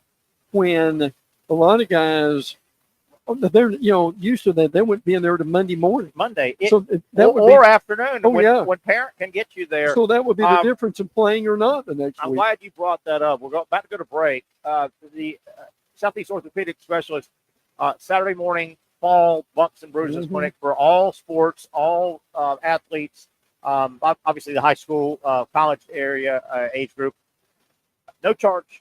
4 different locations. And I don't know this for a fact, but normally it comes to an end this coming Saturday. But, high school football, kind of around the end of regular season, high school football normally comes. High school football has been extended. It has. Because of weather extended issues. A week, yes. So I'm not positive, but you can check se-ortho.com because that may have gotten pushed back as well. But you mentioned, man, and what a great peace of mind for you, for the athlete and the parents. Man, you may be worried to death your kid got home Friday night, banged up, knee, ankle, shoulder, and the peace of mind, hey, let's get over there 9 in the morning to one of these locations, get a professional evaluation, no charge. Hey, this is something you can treat at home. This is something with rice, rest tonight, blah, blah, blah. Or, hey, let's get your man in. Let's get your guy in. Let's get your young lady, cheerleader, band, whoever, get them in. Yeah. It's a good service. It is. It really is. Brent, hang tight. Let's take a break here. We're about a half an hour away from getting out of here. We've got plenty of time to talk other sports issues, sports topics. I want to get into LeBron James a little bit. Bronny, and my thoughts on him. And being serious for a minute, we'll talk a little bit. You saw he played last night for a few minutes on the court, so history was made. Right. Where does it go? Where does this go? And also, speaking of the NBA, they opened up last night. Did you see or hear about the shooting exhibition? The champion Celtics raised the banner. I'll tell you what they did on the court. It was unreal. Game number 1, Celtics planted the flag and said, we ain't done yet. We may want to win another one. That and a whole lot more. It is a Wednesday Hump Day edition. We're live at Twin Peaks. Coming back with more sports talk right here on Action Sports Jax.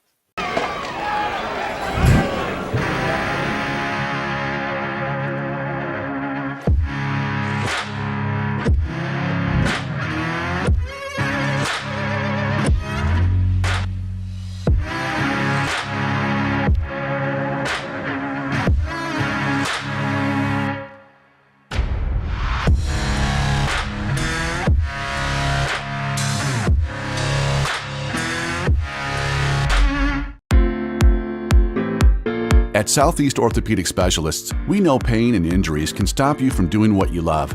This is why our board-certified orthopedic specialists offer the latest in both non-surgical and surgical treatment options and create a treatment plan tailored to your unique lifestyle and goals.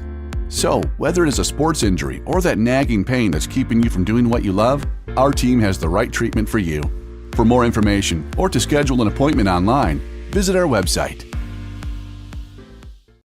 Finally, a family atmosphere, kid-friendly restaurant with a real sports bar feel. Bricks Jack's Beach features all of that and a large, climate-controlled covered patio with misting fans and heaters for all seasons. Mix in an extremely diverse menu that features the most quality and affordable steak at the beach, and there's no reason not to enjoy your next lunch, dinner, happy hour, or big sporting event at Bricks Jack's Beach, 300 2nd Street North in Jacksonville Beach. See you at Bricks Jack's Beach.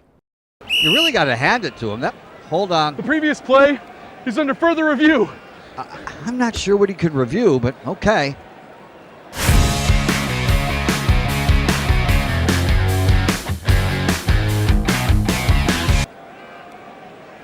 Sure has been a while. Dine in at Hurricane Grill and Wings for the football season. Well, there he is. Oh, what is that? The Action Sports Jacks 24/7 network is streaming. I'm Stuart Weber, and I'm here to teach you a nice three-step process on how you can watch all your favorite programming from the Brent and Austin Show every weekday 10 a.m. to 1 p.m. or the Cup Date with me. It's fantastic. We talk NASCAR. It's a great time. Wednesdays at 1 o'clock. All right, first step, easy. Download the Action News Jacks app. You probably already have it downloaded on your phone, so you might already have that one taken care of. Step 2, see that stack of pancakes up there?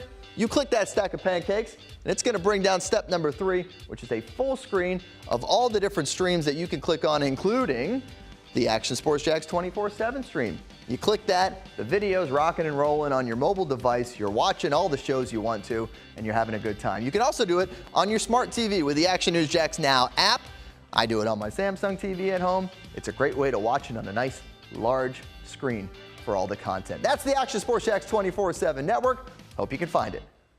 You trust CGC to make your water great, and now you can trust CGC with your plumbing needs as well. Fast, convenient scheduling, licensed and insured. A quick call away at 904-552-1242. You never know when you're going to have an issue with a shower, toilet, or maybe it's a sink that sometimes is easy to fix.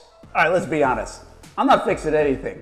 I'm totally staging this because when I have a plumbing problem, I call CGC Water Treatment and Plumbing. Trained professionals, transparent pricing, customer satisfaction. Small problem or even a bigger issue. Maybe you need a new tankless water heater or something a bit more intricate. The experts with 25 years of experience at CGC Water Treatment and Plumbing can do it all. Call 904-552-1242 or visit cgcwater.com. That's 904-552-1242 or cgcwater.com. CGC Water Treatment and Plumbing, an authorized independent Connecticut dealer. Florida license number CFC 1432579.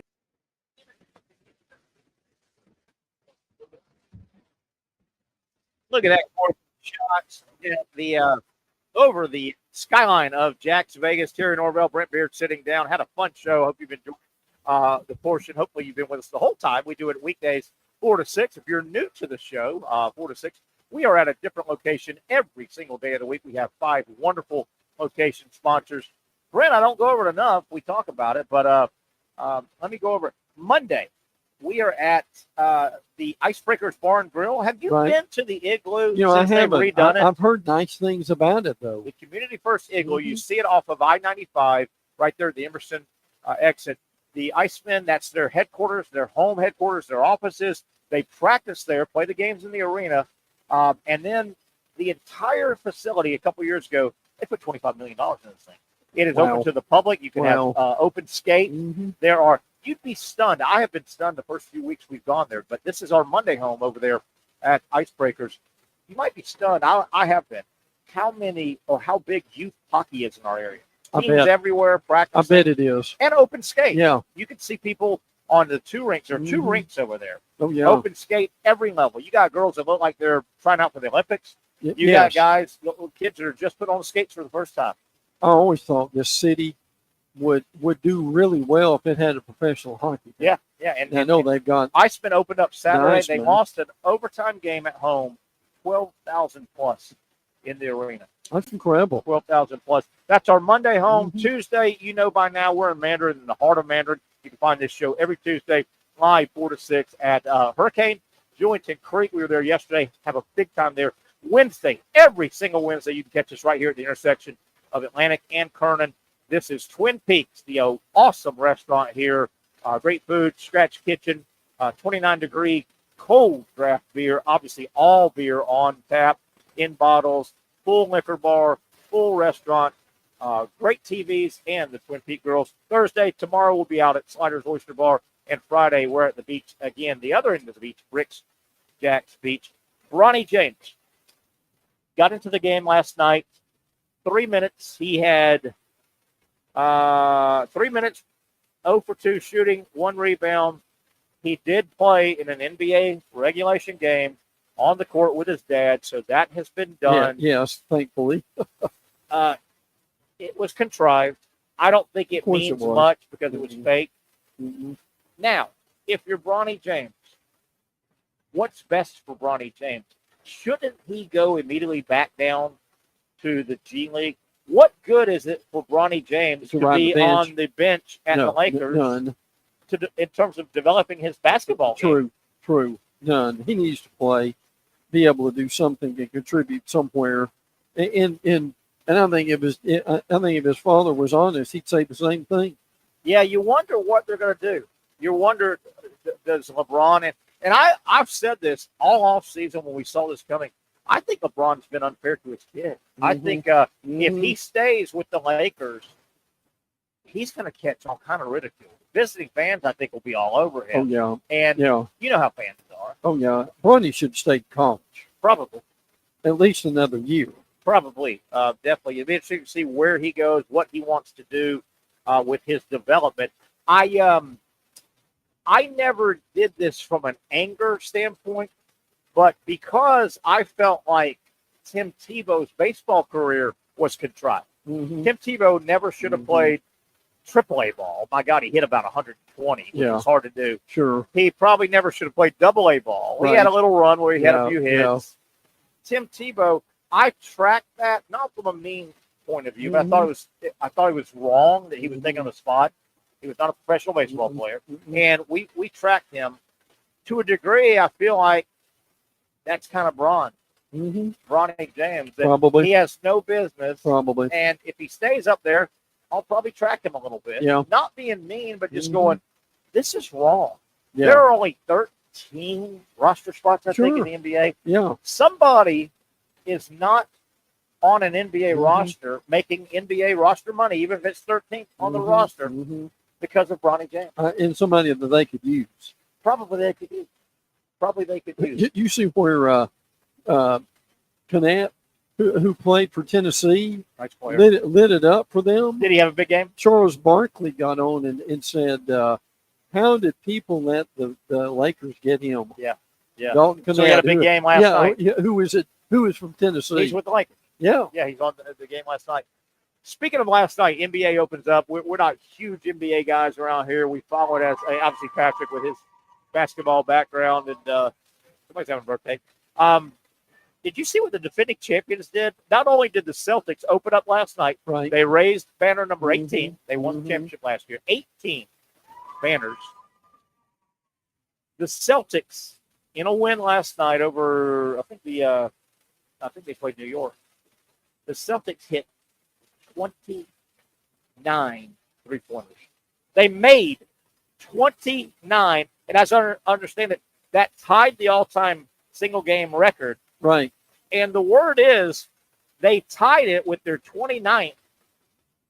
Then they went on, and they had backups in mostly. They went on to miss their final 13 trying to break the record. They missed 13 in a row at the end, but they made 29. Their starters, here of their 5 starters, they had one guy make 8. Tatum made 8 of 11. 8, 6, and 5 was 3 of their starters. Terry, that's hard to do. 29. That's hard to do in an empty gym at practice. On air. Absolutely it is. The Celtics last night were 29 of, they took 61. 61. That is, even though they missed their final 13, that is a 47.5%, 48% clip they made. And they missed basically the last 13. And that was a lot of the backups. Oh, yeah. Holy cow. Celtics ain't going away, are they? And look, the NBA, the NHL, they do the same thing. Tell me why you got to be playing in October when your championship game goes to what, June? And I finally looked this up a couple months ago because it finally dawned on me. I don't know why I had a light bulb going off, and I went, it feels like the WNBA season never ends. So I looked it up, and I think I looked it up, and I didn't realize this until I looked it up. Do you realize you would have thought the WNBA overlaps the NBA?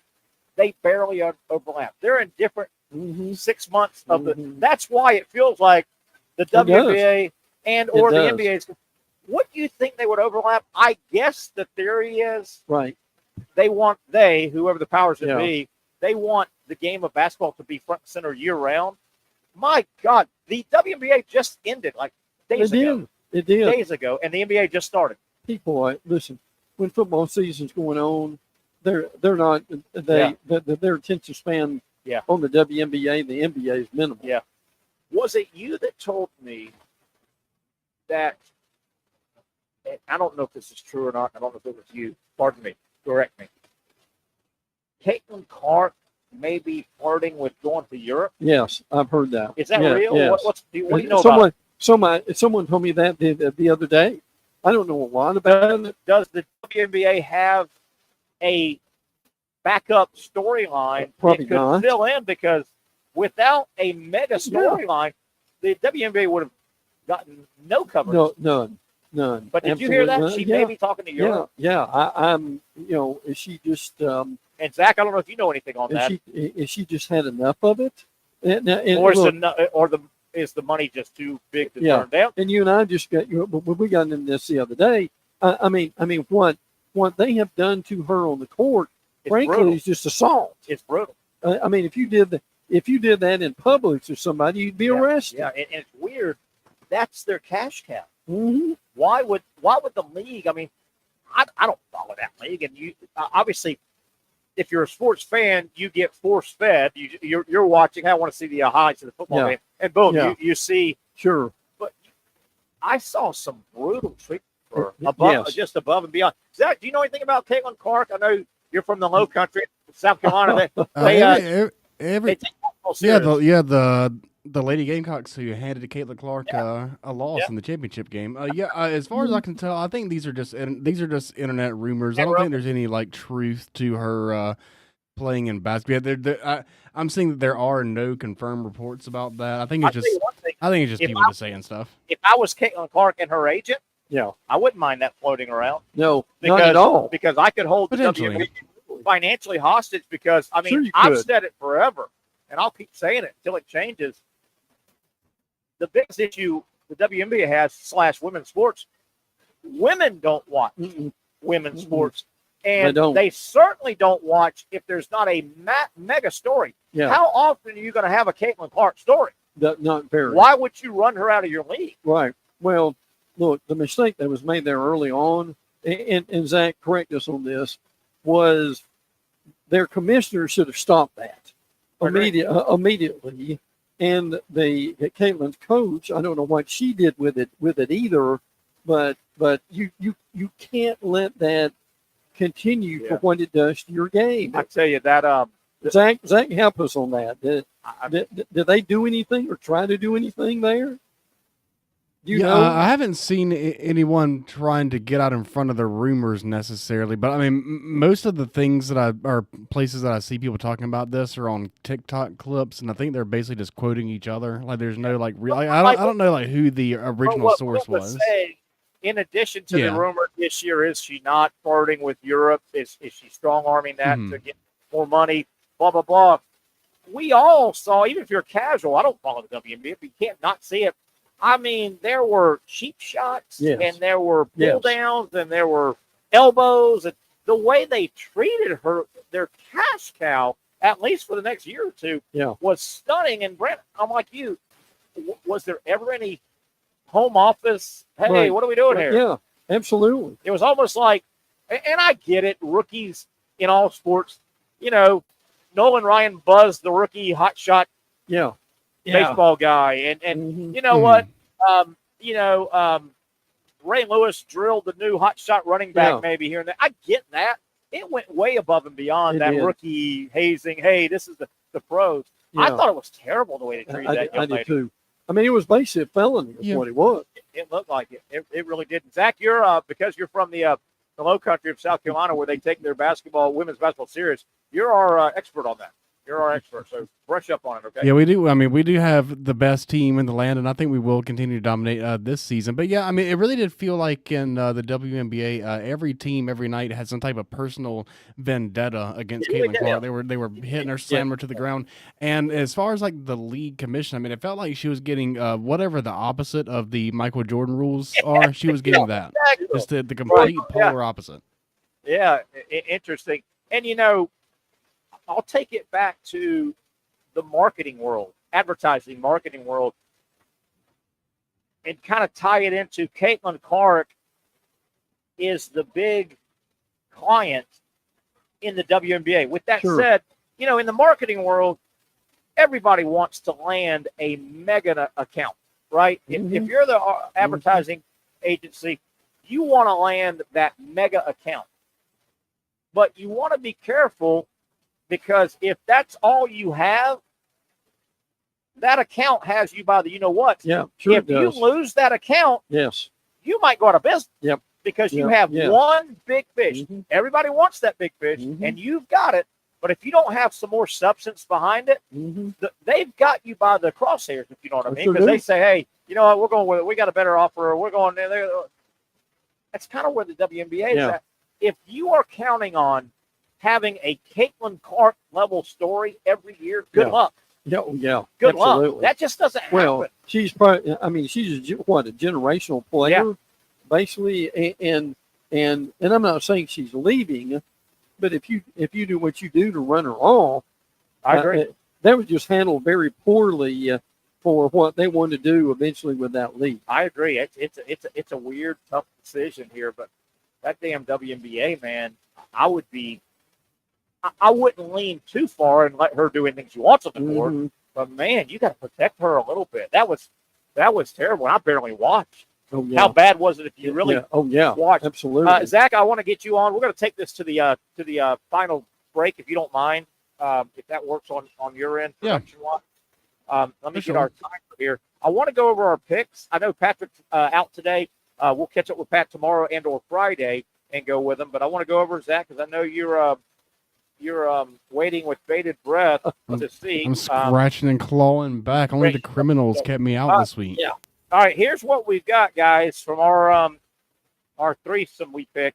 And Brent, I just want you to hear and laugh at you. So, my three, I had a negative 20 week. I missed a 10-pointer. I missed my 15. I got my 5. I had a negative 20 week, so that knocks me down to 130. Right. Yeah, I'm down to 130. So I lost 20. I was negative 20. Patrick Young, who will be with us hopefully tomorrow, he had a plus 10 week. So that bumps him up to 70. Yeah. And Zach Ruthrock, I'm proud to announce I have you down with a plus 10 week. You were in the positive. Yeah, I don't know what I'm going to do this week with the Gators being on bye, though. Yeah, so I had you you got plus 5 with the Jags. You missed with FSU. But you got 15 with Florida. So, Zach, I've got you. Felt confident with the Gators pick. Felt confident with DJ Lagway taking it to the Big Blue. I did. Man, FSU's catching 21 against Miami, though. Oh, my God. I don't know if that's enough. No. By the way, it's not, but I'm going back. I'll go back to the well, though. Zach, you're trying to stall me. with Zach's plus 10 week, that bumps him up to minus 15. You're getting there, Zach. Zach. I think I'm in the red. I think I'm in the green now. I think you're minus 15. I don't really know. I don't know how down bad I was, honestly. You went into the week minus 25. It reminds me of Jeopardy. So you're minus 15, Zach, and don't argue. I think the house is cooking the books on that, man. Hey, you'll be minus 20 if you don't settle down before we get out of here. I'm not arguing. I'm saying I'm pretty sure the house is cooking the book on this. If you would like to file a protest, feel free. Now, I will read the protest. I will do that. I will rule on the protest. Zach, you mentioned 21. Being serious, and we've got a couple more days this week to talk about this game. I don't know if that's enough points to take MSU. I think Miami, if they've got a half a chance, I think Miami's going to put 50 or 60 on them if they can. I do. I think they win by 35 or more. Zach, your thoughts? I mean, you saw that Duke game the other night. My God, FSU's mailed. Oh yeah, I mean, I totally agree, but I'd be looking for a back. They could do a backdoor cover, a little 2-touchdown fourth quarter for me. Yeah, why not? Yeah, they could do that. Zach, you make an interesting point. If FSU covered and got beat by say 18, that might be they're down 35 in the fourth quarter. Yeah, and Miami, subs them out and FSU. If you're FSU though, you guys saw the game. Brent, I know you saw it.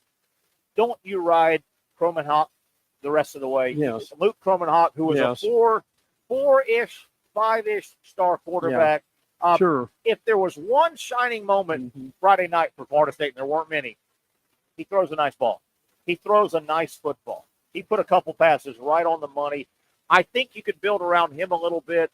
Now, my concern, can FSU keep him healthy behind that terrible offensive line? Oh, yeah. You know? Listen, guys, think about this a minute. This has been an awful season. Is next year going to be much better? I mean, they're going to get rid of a lot of those transfer guys. Mm-hmm. The best thing they've done this year is they played these freshmen and sophomores, and to get them some experience, as we mentioned, particularly at quarterback. But they're a great example of the transfer portal, giveth and taketh away. Last year it was great. This year, and they really got nothing out of it at all. I think FSU's transfer portal giveth was a little hidden because they played the ACC schedule. Mm-hmm. As good as that team was with Keon Coleman, Jordan Travis, the other receiver, Johnny Wilson, Trey Benson, who was a portal guy from the West Coast.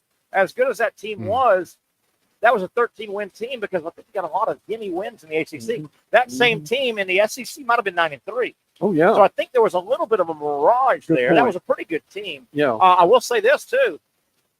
As much as the University of Florida Nation, Gator Nation, wants either Napier fired or major changes on his staff, doesn't Mike Norvelle have to have major coaching changes?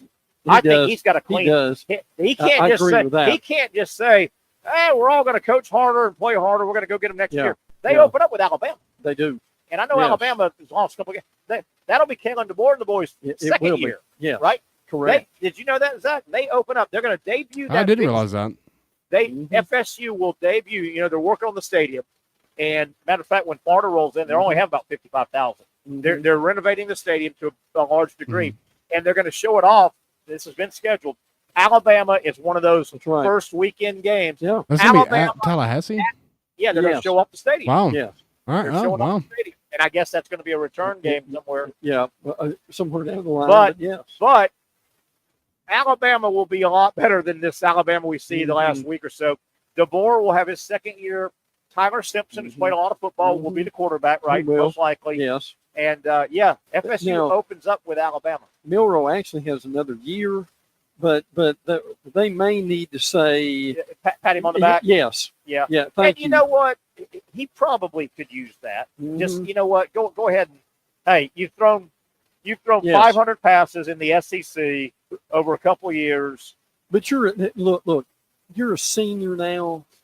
You shouldn't be having games like you did against Tennessee. Yeah. When you're sailing the ball over receivers' heads. Brent, we've got time, only a couple minutes. I want to throw this at you really, really quick. We can get into it the rest of the week when you have time on our show. I had a little fun yesterday with the Heisman. If it was handed out yesterday, if I was handing it out, Cam Ward would get it. Genty, the running back at Boise State, would be close. And I know he's going to get a lot of the give it to the little guy at the little program. He would be on there. Dylan Gabriel would be on there. They played each other, by the way. Oregon beat Boise State with their only loss. Both guys, close game too. Yeah, 2 or 3 points. Both guys had good games. Right. I throw in a sleeper, and I'm catching you off guard, but I'm going to tell you my sleeper. The team would have to win out, and I don't know if they're good enough to win out. A sleeper out of left field, if they won out, is Dylan Sampson. Yeah. At Tennessee. Look, almost 900 yards, 17 touchdowns. Right. If Tennessee ran out, but I think the Heisman Trophy is those 3 guys right now that I named the first 3. Well, look, Dylan Sampson has made all the difference in the world for them. We thought he would be good, but it's amazing how well he has played. There's a note on him I wanted to mention, but leads with touchdowns, and he's a guy that you can really depend on through this time too. Yeah, the fastest player in SEC history to reach 17 rushing touchdowns in a season. How about that? Of all the running backs all those in guys. SEC history. Guys named Bo and guys named Herschel. Nice. Wow, Emmitt Smith and guys like that. Gosh, I had one more thing I want to throw at you about. Brent, we got a couple minutes left. We're almost out of here. Let me get my timer back out here. My question is 90 seconds. Tennessee, 90 seconds. Tennessee and Josh Heupel. Does he tighten up against the good team? it doesn't look like Josh Heupel runs that same offense against the better teams. That fast go, go, go. Does he tighten up against and say, we can't go extra? I think they're best when they're going fast. They are. And it seems like they slow down when they face Alabama and Florida. Yeah. And I would go, go, go. I love that offense when they do that. I haven't seen this in a long time. You remember the first half against Florida and Alabama, 3-0 and 7-0. Don't see that much. They didn't score the first half both games. And look, if Florida and Alabama would have gotten out 17-21-0, that'd be over, and Tennessee's season would be over right now. I think Heupel needs to. I think he tightens up against the good teams, and I think he also 30 seconds left. I get it. I think if the game says, okay, our fast stuff isn't working, let's change. I think he punts without trying it against the good team. I would go, go, go, go, go. Speaking of go, go, go, we got to get out of here. Thank you, buddy, for hanging in there. My pleasure. I want to thank Dr. Bates, Zach Rothrock. We hope to have Patrick back on. He's been busy this week. The rest of the week, we'll catch up with Patrick Young, hopefully here on the Young and Norvelle Show tomorrow, coming to you live from Sliders Oyster Bar. Thanks to our good friends here at Twin Peaks. Have a great day, everybody.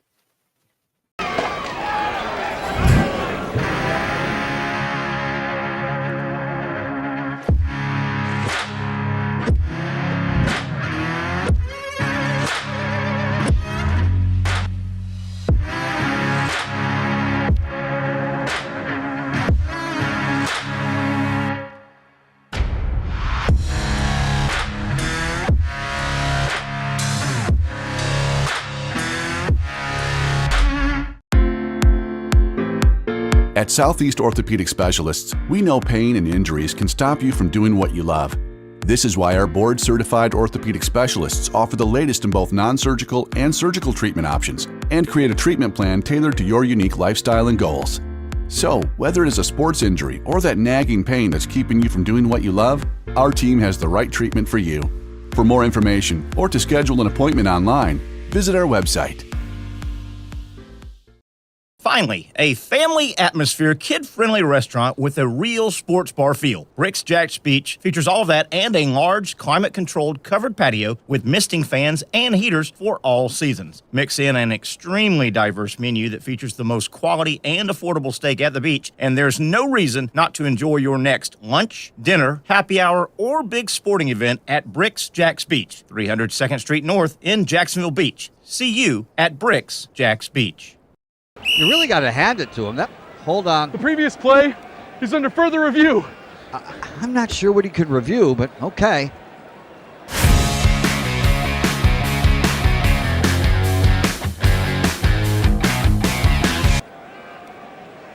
Sure has been a while.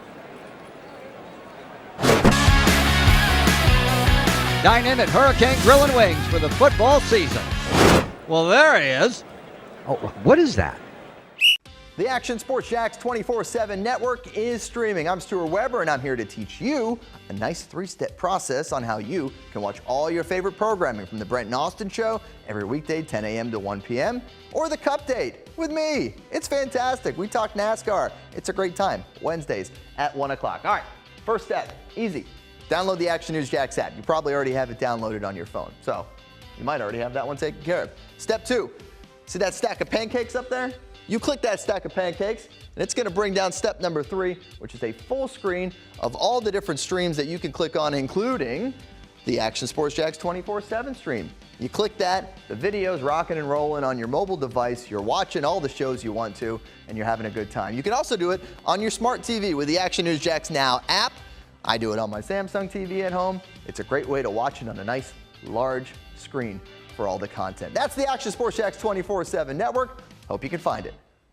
You trust CGC to make your water great, and now you can trust CGC with your plumbing needs as well. Fast, convenient scheduling, licensed and insured. A quick call away at 904-552-1242. You never know when you're going to have an issue with a shower, toilet, or maybe it's a sink that sometimes is easy to fix. All right, let's be honest. I'm not fixing anything. I'm totally staging this because when I have a plumbing problem, I call CGC Water Treatment and Plumbing. Trained professionals, transparent pricing, customer satisfaction. Small problem or even a bigger issue. Maybe you need a new tankless water heater or something a bit more intricate. The experts with 25 years of experience at CGC Water Treatment and Plumbing can do it all. Call 904-552-1242 or visit cgcwater.com. That's 904-552-1242 or cgcwater.com. CGC Water Treatment and Plumbing, an authorized independent Connecticut dealer. Florida license number CFC 143